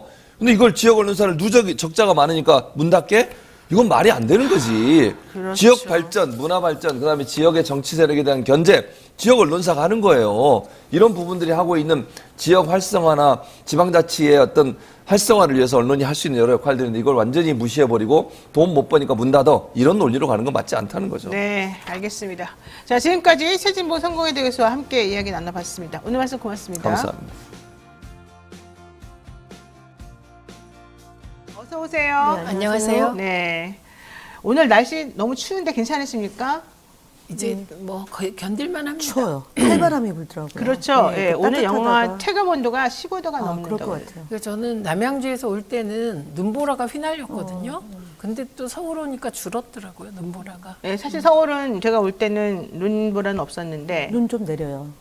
제가 안양 쪽에서 온 우리 기자는 눈보라가 있었다고 네, 그러더라고요. 엄청 추워요. 맞습니다. 자, 건강. 감기 조심하세요. 예, 감기 조심하시고 두 분 다. 우리 특히 나이 들어왔을 때는 좀 조심. 네. 산삼 아까 광고하던 거 있던데. 예, 그걸 좀 얼마예요, 드셔요. 이게? 이거 39만 원 정도였는데 좀 오른다고 하니까 그냥 드셔요.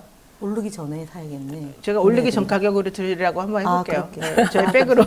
사야겠어요. 네. 저도 근데 진짜 좋아요. 광고에 동참한 겁니다. 네, 맞아요. 예. 자, 지난주 있었던 일부터 간단히 얘기하고 오늘 제가 하고 싶었던 메인 얘기로 넘어가겠습니다.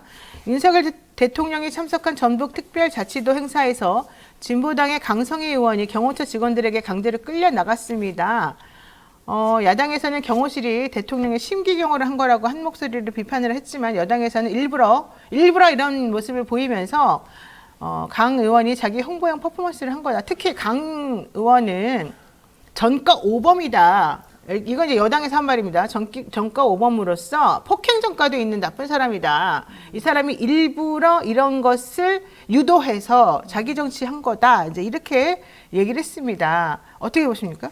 그러니까 대통령실의 논평이 늘 그런데 이번 논평이 정말 그 논평에 대해서 논평할 가치가 없습니다. 네, 그리고 그런 거잖아요. 그 경호실의 과잉 경호에 대하여 그리고 국회 무시, 계속 국회 무시해 왔잖아요. 그런 행태가 벌어졌는데 그것을 그 사람을 공격함으로써 마치 메시지가 자신 없으면 메신저를 공격하는 그 방식으로 지금 그대로 하는 것이고요. 좀 어처구니 없어서 이건 논평을 할 필요도 없다. 국민들이 다 보셨다. 네, 그 광경을, 그 무지막지한 광경을 국민들이 다 보셨기 때문에 아무리 말로 궤변을 늘어놓아도 통하지 않을 것이다. 이건 검사 독재 정권의 경호의 한 단면을 보여준 거라고 봅니다. 근데 저는 이러다가 그 검찰이 강성희 의원을 또 어떤 그 수사해가지고 막 압색하고 이런 걸로 가는 거 아니에요? 그건 아니고요. 이게 지금 저는 정말 놀란 게 대통령 행사 때 본인들이 초청장을 보낸 사람이잖아요.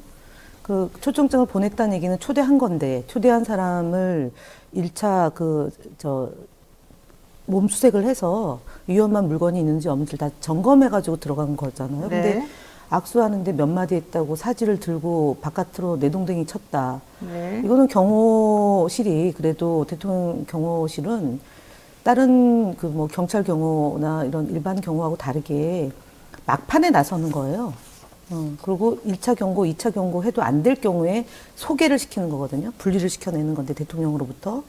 근데 이런 식으로 5초 만에 3초 만에 들고 나간 거는 제가 볼 때는 애초에 작정하고 한 거다. 저는 그렇게 기획한 거다라고 볼 수밖에 없고요. 그래서 이 부분에 대해서 김용현 경호처장이 대통령 고등학교 선후배 관계잖아요. 그러니까 이 사람이 뭔가 자신이 공을 하나 세우려고 그런지 아니면 충격 상세 아이템으로 국면 전환을 하려고 이런 걸 했는지 모르겠지만 사실은 그만두셔야 돼요. 경호처장은 그만둬야 되고 이거는 결국 대통령을 욕보이는 행동이기 때문에 그만둬야 되고 그리고 거기 현장에서 이런 행위에 가담한 사람들도 경질을 해야 됩니다. 안 그러면 이건 수습이 안 되는 사건이다. 그리고 대통령실에서 어떤 얘기를 하더라도 이거는 현직 국회의원이기보다는 대한민국 국민에 대해서 폭행을 가한 거기 때문에 저는 심각한 사안으로 봅니다. 그러니까 대통령실에서는 사실 그 강성희 의원이 예전에 피켓 들고 시위한 적이 있었어요. 줄여야 할 거는 윤회 임기다 뭐 이런 식으로. 그것 때문에 이번에는 아예 작정을 하고 미리 쫓아낼 생각을 하고 있었던 것 같아요. 그런 것 같습니다. 예. 조국 전 장관은 강 의원에 대해서 강 의원이 사지가 들려나가는 장면을 보면서 북한 김정은의 고모부 장성택이 노동당 정치국 회의장에서 끌려나가는 장면이 떠올랐다. 이렇게 페이스북을 통해서 말을 하기도 했는데 이게 도대체 대한민국 민주주의 국가에서 있을 수 있는 일이냐. 누구라도 여기 북한이야? 이런 얘기를 안 할 수가 없는 상황이 됐습니다. 네, 자, 강 의원에 대한 얘기는 여기까지 일단 하고요. 다음 얘기로 넘어가겠습니다. 윤석열 대통령이 이런 식으로 국회의원마저 모욕을 하고 그런 와중에 대통령 기자회견 안 하는 이유가 이거였어? 이런 얘기 하는 사람들이 이제 많아졌습니다. 여기서 말하는 이거였어는 디얼? KKH? V 때문에 안 한 거죠. 이거였어는 한동훈 비대위원장과 그 비대위원장이 임명한 비대위원 그다음에 일군의 국회의원들이 예전과 다르게 갑자기 김건희 여사의 이 디올백 수수 관련 사과 플러스 이 부적절한 행동이었다는 자기 고백, 양심 고백 플러스 특검 받아야 된다는 일말의 읍소 이런 여러 가지 기류 변화 이런 것들이 다 합쳐진 상태에서 더더군다나 대통령이 뭔가 의사를 밝혀야 된다라고 하는 압박 이제 이런 것들이 있으니까 기자회견을 안 할 수 없는 상황이 생겼다. 이제 이런 얘기들이 있더라고요. 예, 근데 기자회견을 안 하는 쪽으로 분위기가 안 한다고 하니까. 그리고 아니, 심지어 그러니까 KBS랑 단독 인터뷰. 예, 그래서 한 단독 언론하고만. 인터뷰. 예, 그것도 KBS. KBS만. 예, 요즘 KBS는 친윤 방송으로 그냥 옛날에 찍히는 방송 이명박 아닙니까? 때 왜 그 라디오 를 했었잖아요. 일주일에 2주일에 한 번씩인가? 네. 그런 방식인 거죠. 인터뷰 인터뷰가 같이. 아니라. 네, 네. 그렇죠. 근데 저는 그 안 하는 결정적인 이유 주변에서 못하게 하는 전 못하게 할 것 같습니다. 아, 어떻게 못하게? 보면 못하게 하는 사람이 누구예요, 그러면? 저는 그래도 최소한의 참모들이 이거 하시면 안 됩니다. 이럴 것 같습니다. 지금은 참모들이요? 그 이유가 저는 윤석열 대통령과 김건희 여사의 아름다운 사랑에 방점을 둔 답변을 하게 될 경우 지금 그렇게 예측되지 않습니까? 그러니까 제가 박근혜 전 대통령에게 효녀가 될 건지 대통령이 될 건지 선택하라 이렇게 요구한 적이 있어요. 19대 때. 근데 지금 대통령은 아름다운 사랑을 택할 건지 예, 아니면 대통령의 길을 갈 건지 택해야 되는 시점인데 이 답에 대해서 모두가 다 알아요. 그래서 두 분의 아름다운 사랑을 강조하는 그런 답변이 나올 경우 어떻게 될까? 아니 근데 그럼 하라고 하겠죠. KBS 단독 인터뷰를 할 수도 있는 거는 그 아름다운 사랑을 선택하게 하라는 흐름이 있고 그렇지 않은 흐름이 있잖아요. 그렇지 않은 흐름은 당이 있는 거고 한동훈 위원장은 사과 흐름이 있는 거고 아름다운 선택을 하라고 하는 거는 동반자일 거 아닙니까? 국정 운영의 동반자. 기폭제가 된다는 거죠. 근데 그건 중요하지 않죠. 대통령. 아니 대통령은 아름다운 사랑을 택하겠지만 네, 그러니까 그러면 하겠죠, 인터뷰를. 그게 기폭제가 돼서 뒤집어진다는 거 아니에요? 그렇죠. 저는 아름다운 사랑을 택하는 발언을 하면 뒤집어집니다. 왜냐하면 지금 한동훈 위원장이 얘기한 게 그럼 뭐 특검 받겠다는 거냐? 아니에요. 처음에는 특검을 받되 총선 이후에 작동시키자 이런 안을 살짝 냈다가 대통령이 불같이 그냥 경로했죠, 경로했다 경로. 이게 네. 나왔잖아요. 그래서 지금 경로는 아니다 또 나왔어요. 그러고 나서. 근데 뭐 다 경로인데 경로죠. 마사지 하려고 네. 한 거다 이렇게 생각을 했죠. 그런데 지금 보면 디올백에 대해서나 뭐에 대해서나 국민 눈높이에서 바라보자는 정도인 거예요. 그리고 사과하고 넘어가자가 그 문제 제기하는 그룹의 주요 기류예요. 그런데 국민들이 보기에 이게 얼마나 다 이상합니까? 웃기고. 그러면 대통령의 부인이 뇌물성 디올백을 받아요. 그러고 나서 어디에 반환 창고에 보관을 해요. 그리고 대통령실에서 보관하고 있다가 말해요. 이 말을 왜 하는지, 그럼 그걸 왜 보관하는지, 그때 안 받으면 되지. 그래 놓고 사과하고 넘어가자. 지금 이런 거잖아요. 그게 왜 사과할 일이에요? 수사받고 조사받고 죄 지었으면 벌 받아야죠. 사과 그렇죠. 얘기가 나오다가 그 얘기도 쏙 들어갔잖아요. 그러니까 사과도 못 하는 거죠, 지금 상황은. 그러니까 사과하는 순간 일단 인정한 게 되고 그러면 그렇죠. 당연히 수사받아야 되니까. 되니까. 사과도 못 하겠다. 제가 볼 때는 이전엔 개사과도 했잖아요. 근데 그것도 못 하겠다. 그러니까 단독 인터뷰를 통해서 국정운영 동반자를 엄호하라. 이게 그 싸움과 사과 싸움이 팽팽히 맞서서 제가 볼 때는 국정운영의 동반자가 이길 것 같습니다. 네. 제2부속실도 만들고 뭐 제도를 만들어서 간다. 그러면 무마가 됩니까? 안 되는데, 안 되죠. 안 되는데, 상황 그렇다. 지금 이번 주 상황이, 그러니까 네.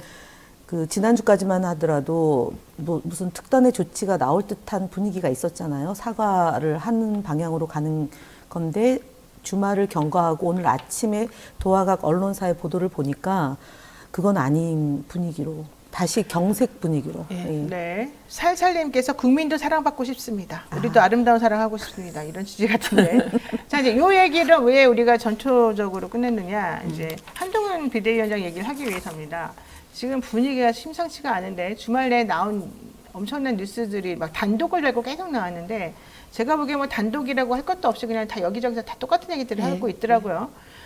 한동훈 비대위원장이 계속해서 공천 관련 자기 목소리를 낸 것이 대통령의 심기를 엄청 건드렸고 제 분석은 그렇습니다. 이거는 사실 다른 사람이 그렇게 분석한 건 아니고 제 분석인데 한동훈 비대위원장이 원희룡 장관의 그 개항을 얘기한 거하고 그 다음에 김경률 씨에 대해서 정청래 마포갑 얘기를 한 것이 우선 깜짝 자기 만대로 그렇게 발표한 것도 기분 나빴지만 대통령실 입장에서 봤을 때는 대통령 입장에서 봤을 때는 대통령실보다도 네가 그런 말을 나하고 상의도 없이 그렇게 갑자기 터트려? 그래도 된다고 넌 생각하지?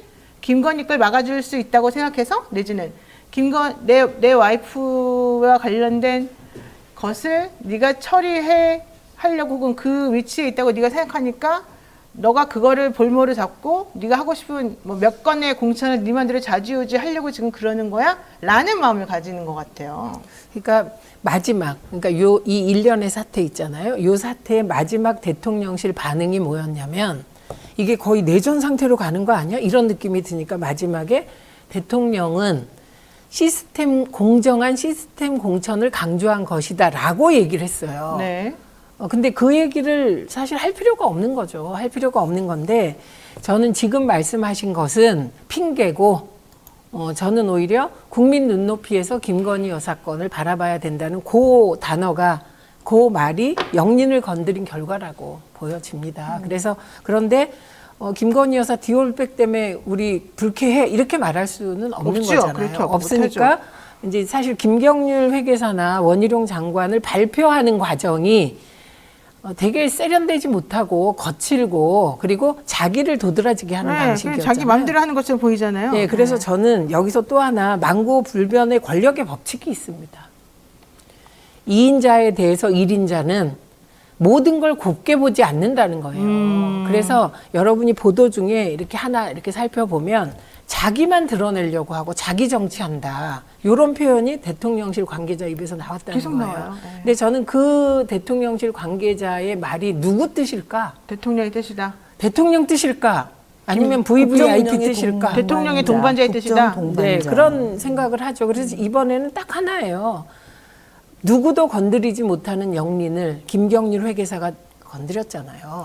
그리고 그 김경률 회계사를 마포에 공천하는 것처럼 어쨌든 이분이 마포에 나간다 이렇게 얘기했잖아요. 그러니까 결국은 영린으로부터 시작된 지금은 사태입니다. 그러니까 별로 강의를 안 하는 그분이 예전에 대선 치를 때 김건희 씨에게 주문했던 게 네. 나서지 말고 조용히 집에서 모니터를 하고 들어오는 남편에게 모니터 결과를 상세히 보고해줘라. 그래서 후보자로서 후보자가 제대로 활동할 수 있도록 뒷받침해줘라가 이제 그때 대선 시기에 했던 거잖아요. 지금 김건희 씨가 사라진 지 한 달이 좀 넘어가는데 뭘 하고 있겠어요, 집에서. 계속 모니터를 하고 있죠. 그럼 들어오는 분에게 모니터 결과를 그러니까 말하면서 지금 한동훈 위원장이 등장한 지 한 달이 됐는데 말씀하셨던 것처럼 돋보이려고 한다. 돋보이려고 하는 것은 그거는 경쟁에서 이분을 건드리면 안 되잖아요. 이 돋보임에 있어서.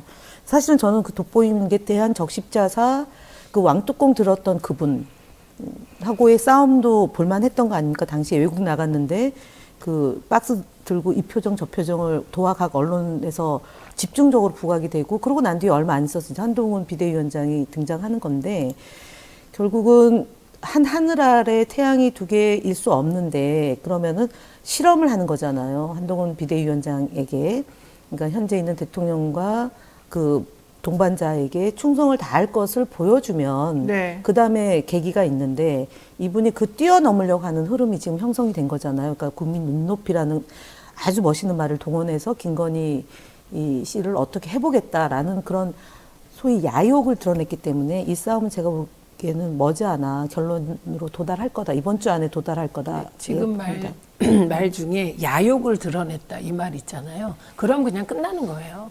그러니까. 2인자가 야욕을 드러내는 순간 권력 투쟁에서 그냥 사라지는 수순인데 지금 그 한동훈 위원장의 경우는 내가 어차피 국민 보고 나선 길이니 내 길을 가겠다 이런 요지의 얘기를 하지 않았습니까? 그럼 이 힘의 배경은 뭐냐? 배경.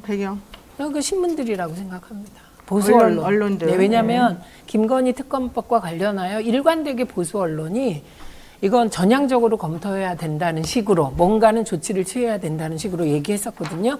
그런데 한동훈 위원장이 그 연장선상에서 특검은 받되 4월 이후 하자 이렇게 얘기를 했던 거예요. 그런데 대통령의 경로로 말미암아 이게 다 사라진 상태라 보수 언론도 논조가 바뀌었거든요. 그런데 다시 그 그 연대가 형성될 것 같고, 그리고 보수 언론 입장에서도 사실 한동훈 위원장 엄청나게 띄웠잖아요. 네.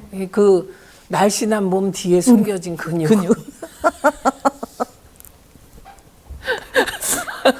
피부는 아니었나요? 우유빛깔? 있었죠. 머리숱 많은 건 안 나왔죠. 그건 안 나왔습니다. 그러니까 그것도 영린이에요. 머리숱 많은 것도. 조중동이 사실은 윤석열 대통령을 엄청 띄워줬는데 요즘은 포인트가 한동훈 비대위원장으로 옮겨갔어요. 매우 기분 나쁠 것이다. 그다음에 대통령이 국민이라는 소리를 엄청나게 많이 해댔는데 국민이라는 소리를 이제 한동훈 위원장이 해대고 있습니다. 그것도 매우 기분 나쁜 상황입니다. 게다가 한동훈 비대위원장이 배수진을 쳤어요. 나는 그것도 대통령 입장에서는 매우 기분 나쁠 것 같아요. 왜냐하면 한동훈 비대위원장이 나 국회의원 나가겠습니다라고 하면 차라리 저 사람은 국회의원이라도 하려고 뭔가 조금 기다리려고 할 거다라고 생각하겠지만 이제는 검사도 때려치고 아무것도 없이 오로지 국회의원도 그만두고 오로지 그럼 그렇게 되면 비대위원장이 바라보는 길은 하나밖에 안 남거든요. 대통령. 조기 대통령. 그러니까 대통령 하나 바라보고 자기가 거기 가겠다고 딱 선언을 해버린 거잖아요. 그러니까 지금 세 번째 문제가 생겼죠. 네. 게다가 그 이후의 행보가 전국을 돌아다니면서 자기 대선하는 거예요, 대선. 자기 선거를 네. 하고 있고 주변 사람들 다 일러주는 거야. 한동안 저희 가가지고 이거 하고 있어요. 옛날 이준석 보여. 사진 찍고 있어요. 이준석이. 뭐 하고 있어요. 지금 그 행동을 하잖아요. 옛날에 당신이 하던 거랑 똑같이 하네? 이제 그 얘기가 되는 거죠. 게다가 김건희 여사를 이용해가지고 지금 저런 식으로 나오고 있네요. 게다가 당신을 한동훈 위원장이 호위무사했던 것처럼 이제는 김경률 같은 사람들을 데리고 다니면서 호위무사처럼 쓰고 있어요. 여기에 하나가 비장의 무기가 하나 더 있습니다. 이건 저희 내피셜이기 때문에 여러분 절대 믿으시면 안 되는데 심리학 교수님. 대통령에게도 부인이 있듯이 한동훈 비대위원장에게도 부인이 있습니다. 한동훈 비대위원장의 부인은 진은정 변호사입니다. 진은정 변호사는 대한민국 변호사는 아닙니다. 미국 변호사입니다. 그런데 이 사람은 서울대 법대 졸업했고요. 콜롬비아 석사 수료했고요. 2006년에 뉴욕에서 변호사 자격증을 취득했고요. 김앤장 소속 변호사고 환경과 소비자 보호를 담당하면서 전 세계적으로 움직이고 있는 사람이고요. 이 사람의 아버지가 진형구 전 조폐공사 사장이면서 고등검찰청 대전고검에서 검사장 하다 나온 사람이고요. 이 사람의 남자 형제가 역시 검사 출신으로 물론 부적절한 성추행 사건으로 옷을 벗었지만 남부지검에서 근무하던 사람, 어쨌든 검사 출신의 집안이 아주 매우 좋은 그런 사람이에요. 근데 이 얘기를 듣다 보니 그 조선 시대에 그 궁중에서 벌어지는 왕비 암투가 나오죠. 예, 그게 떠오릅니다. 자, 그러면 보세요. 김건희 여사는 옛날에 나경원 서울대 법대 나온 나경원 의원을 엄청 싫어했다는 썰이 막 하다 했잖아요. 물론 직접 안 물어봤으니까 부인하겠지만 왜 싫어했느냐? 스펙도 엄청나게 좋고 뭐 어쩌고저쩌고 그다음에 서로 무시하고 지금 이분하고 똑같은 거예요. 사실은 이 구조가. 그러면 만약에 내가 진은정 씨라면 나는 남편이 대통령 될 수 있다는 장밋빛 환상에 나는 젖어서 할 것 같아. 맨날 아침이면 아침, 밤이면 밤마다 우리 남편이 저렇게 인기도 많고 사진 찍자는 사람도 많고 사진 찍으러 다니느라고 맨날 기차도 늦게 타고 다니는데 잘하면 되겠네 이런 생각 할 수 있을 것 같아. 게다가 이제 인기도 점점 많아지고 윤석열 대통령은 저렇게 되어가고 있으면 게다가 언론에서 얼마나 띄워주고 있어요. 게다가 세련된 누구누구 이렇게 맨날 나오잖아요. 아니, 그러니까 한동훈과 그 부인의 스펙이나 이런 건 대한민국 최고죠. 최고죠. 예. 집안을 보세요, 집안을. 예, 비교가 안 되잖아요. 비교가 그래서 안 지금 되는. 결론은 뭐예요? 그래서? 결론은 이제는 스펙만 얘기하셨어. 꽃들의 전쟁이 시작됐다. 핵심이 꽃들의 전쟁을 얘기하고 싶으신 거예요. 근데 그럼 이제 저요. 누가? 아니 스펙이 손에서부터 이미 지잖아요. 진다니까요. 그렇게 나대면 안 되는데. 아니 그러니까 스펙이 좋다고 되는 게 아니에요. 그 2인자가 처신을 해서 살아남은 케이스는 제가 보기에는 김종필, 노태우 요 정도예요. 나는 김종필은 대통령까지 못 갔잖아요. 못 갔지만 살아남았어요. 그리고 노태우가 살아남아서 대통령 됐잖아요. 근데 그 사람들의 처신은 그 한동훈 위원장 같지 않았다는 거죠. 나는 둘 중에 누가 꼭 이겨야 된다고 생각하지 않아요. 그렇죠. 아니 근데 앞으로 이제 전국과 관련하여 예측해 볼 게 몇 가지 있는데요. 오늘 보도 중에 또 주의해서 보셔야 될 게 파국을 막아야 되기 때문에 여권의 중진들이 적극적으로 중재에 나설 것이다. 그러면 비대위원장 언제 그만두나요? 그러니까 아니, 그만두지 않는데잖아요, 근데. 그럼 이제 그 중재라는 게 뭐냐? 그만두라는 거죠. 그렇죠. 그런 거예요. 그래서 표현이 이제 정치권에서 쓰는 표현이 김한길 등장인가요? 그러면 이번에? 이렇게 중재. 그러면 이 다음 근데 김한길은 저쪽 라인 출신이기 때문에 중재라고 할 수 없어요. 저쪽 라인이 아니고 그냥 민주당 출신입니다. 아니, 민주당 출신인데 저쪽을 좋아한대요.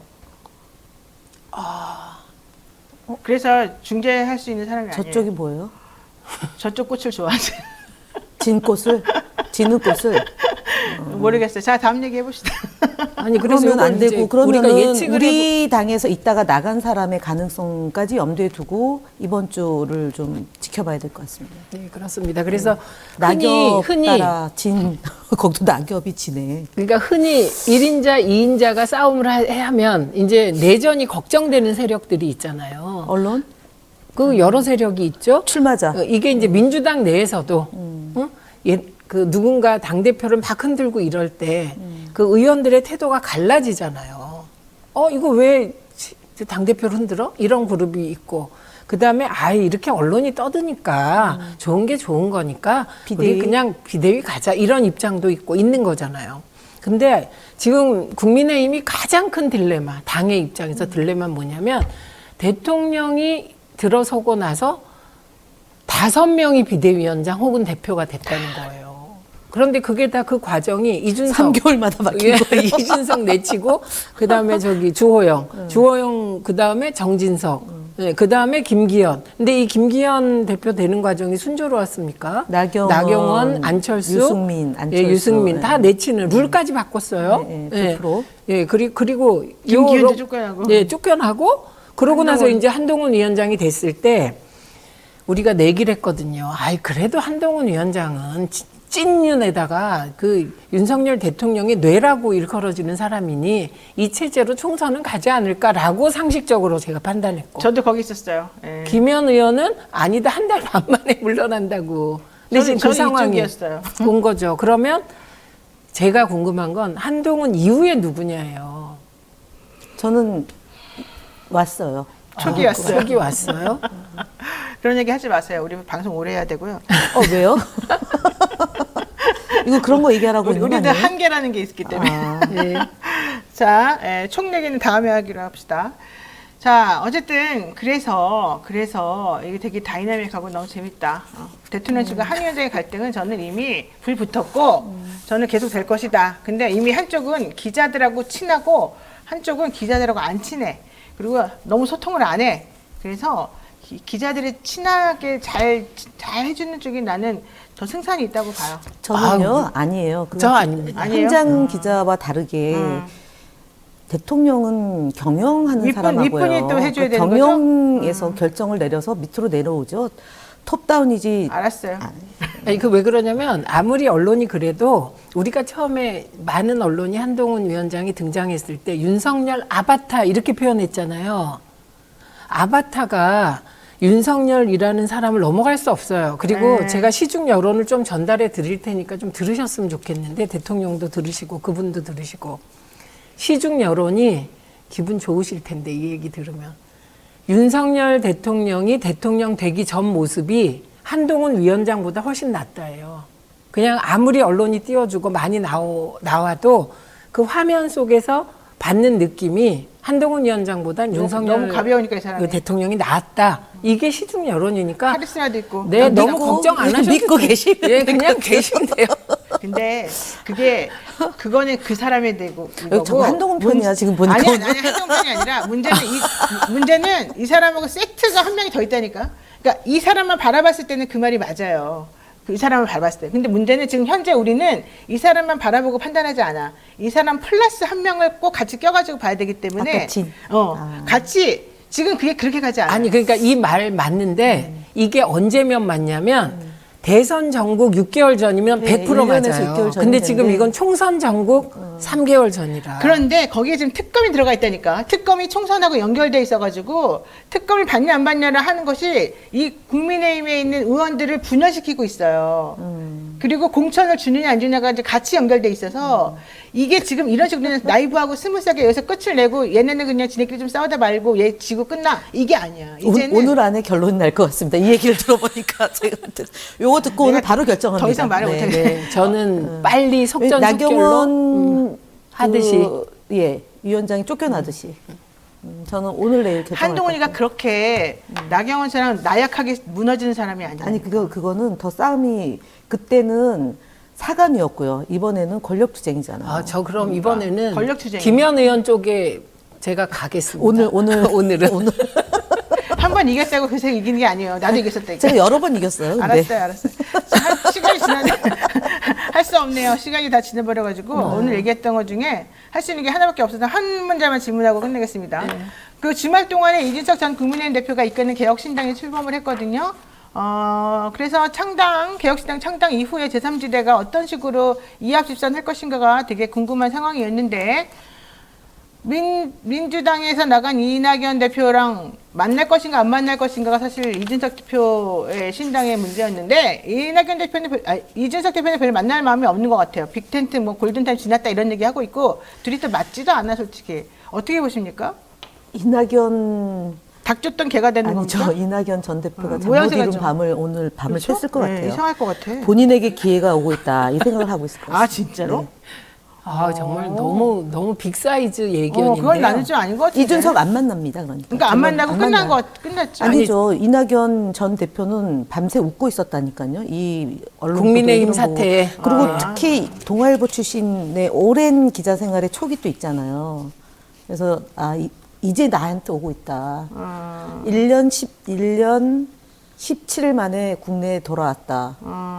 1년 17일. 요 말이 굉장히 함의하는 게 커요. 네, 근데 저기까지는 제가 못 쫓아가겠고요. 네, 그리고 그런데 한 가지만 이준석 전 대표에게 부탁드릴 게 있습니다. 저는 그 이낙연 전 대표가 전 총리가 민주당을 떠났지만 그래도 민주당 전 대표고 문재인 정부 총리였는데 저는 그렇게 공개적인 조롱은 중단해 주시기를 진짜 강력히 촉구합니다.